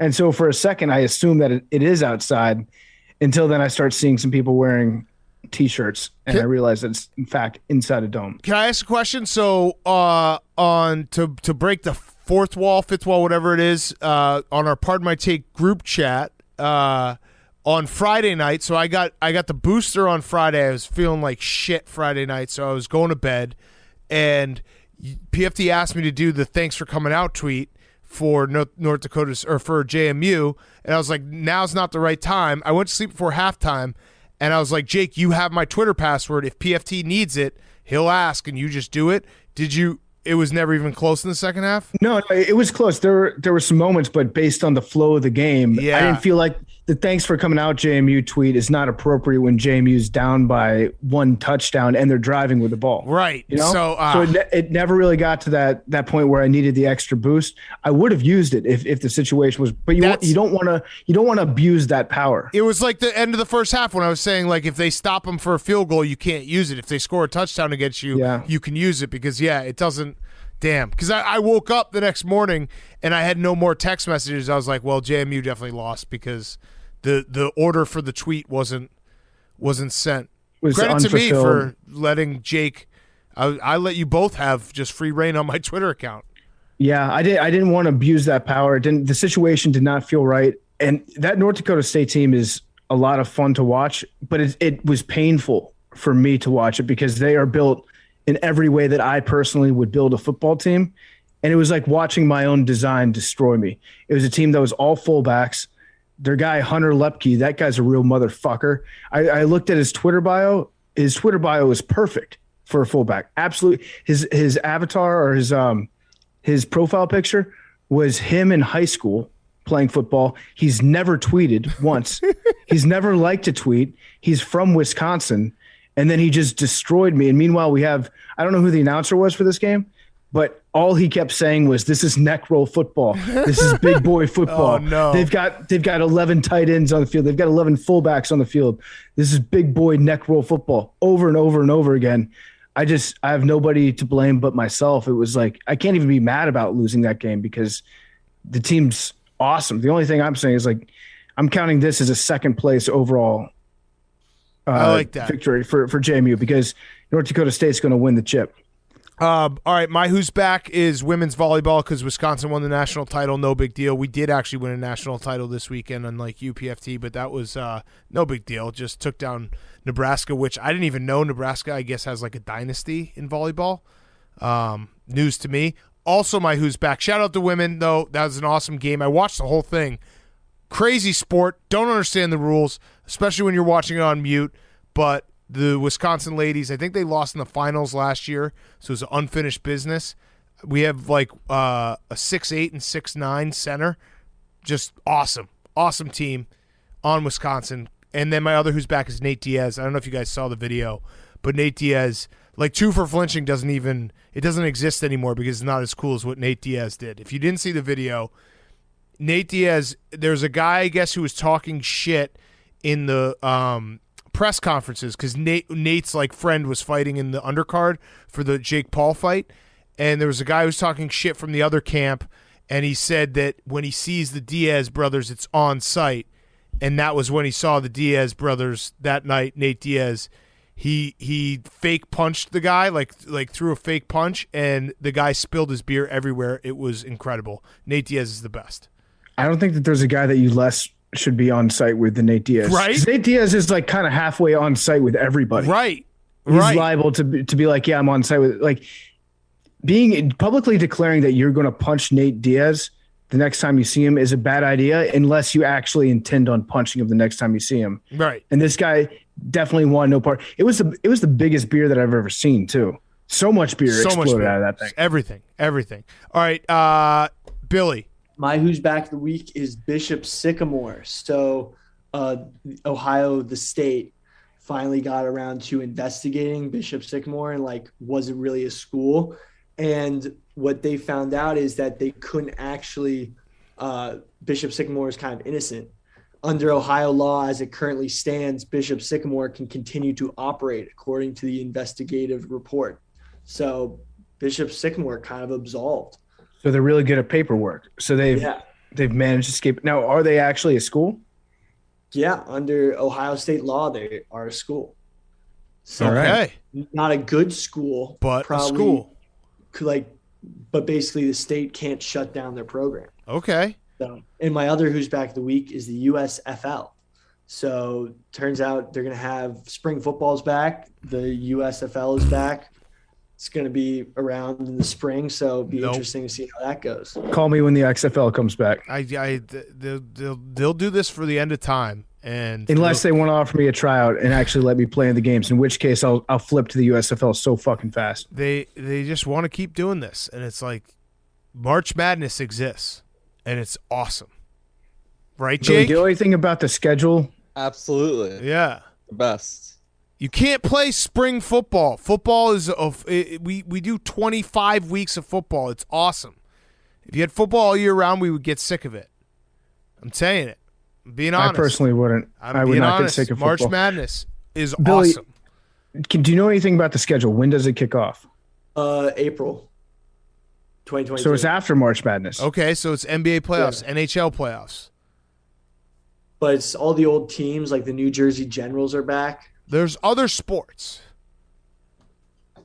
I like other sports. I'm officially on team fuck the USFL unless they do let me kick in a game, in which case I'll be the biggest USFL guy in the history of the world. I love football the most, but I do like to watch other sports from time to time, especially in March and like June and July when it's Stanley Cup playoffs. That's kind of fun.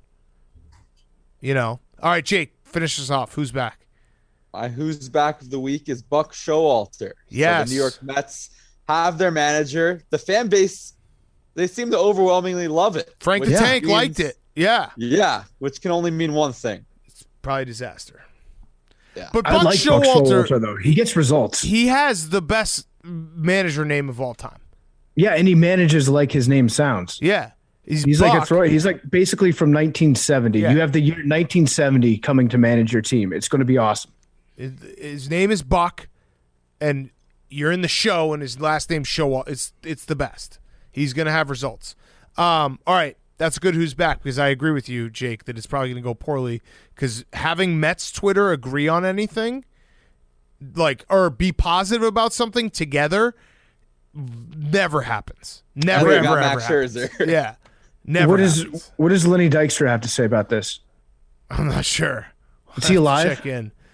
Yes, he is. Numbers, Billy, you got any recap? Anything? Any stat? I have. Do you remember? Yeah, go ahead. Remember my last animal fact about how coyotes are basically. Yeah, well, it turns out our boss, Dave Portnoy, fell for it, thought they were some cute exotic creature, and they ran into his hotel room and ruined it, like the raccoons they actually are. He like ran into one down in Mexico. Damn. Isn't that crazy? But like, it's such a coincidence. That is a coincidence. Wild. That's literally very wild. such a weird. You should hit him up. You should text him and be like, "Hey, boss, you need any help with these? Come take care of that." Yeah. Yeah, well, they're basically raccoons. Before we do numbers, I want to shout out the AWL Kevin, who is losing his mind. He emailed me. He's been guessing 22 every single time, and he's convinced that 22 is not in the lottery machine. He said that he's paused the in-studio shows, the last 15 of them, when there's been like a picture of the lottery machine in the back to like scour the numbers, and he hasn't been able to find 22. It took me 1 second. I found 22. It was in the machine, but I just want to prove it for him, for his own sanity. 22 is in the machine. This is 22. It's in the machine. But I thought that was funny that a guy's like, he literally sent me a bunch of screenshots being like, look, I'm looking. I don't see it in there. So he was losing his mind. There's 100 balls. Yeah, I don't want him to lose his mind. He's been guessing 22 every time.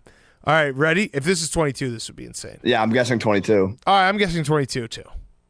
44. 69. 8. I'll guess 81. We can't share a title. We're due for 69 again.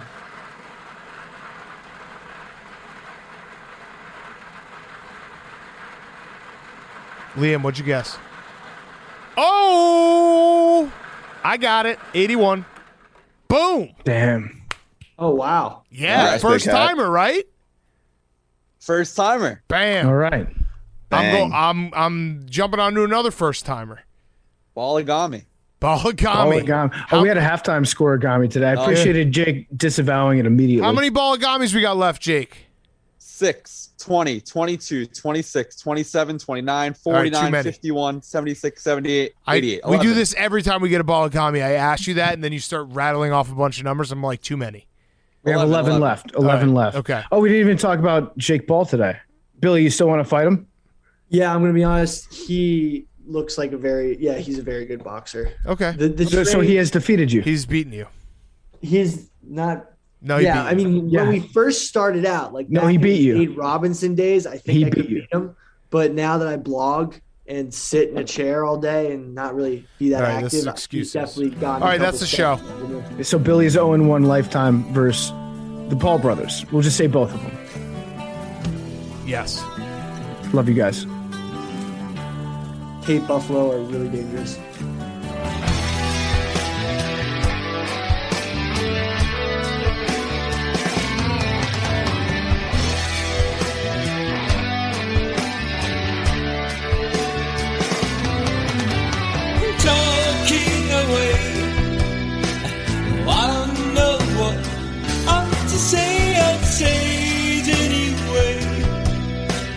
Today's another day to find you shining away. Oh, I'll be coming for your love, okay? Shine away. Oh, I'll be coming for your love, okay? Take on me. Take me on.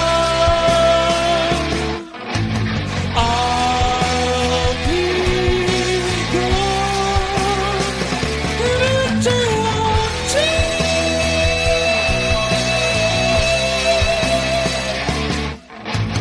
Needless to say, I'm on sentence.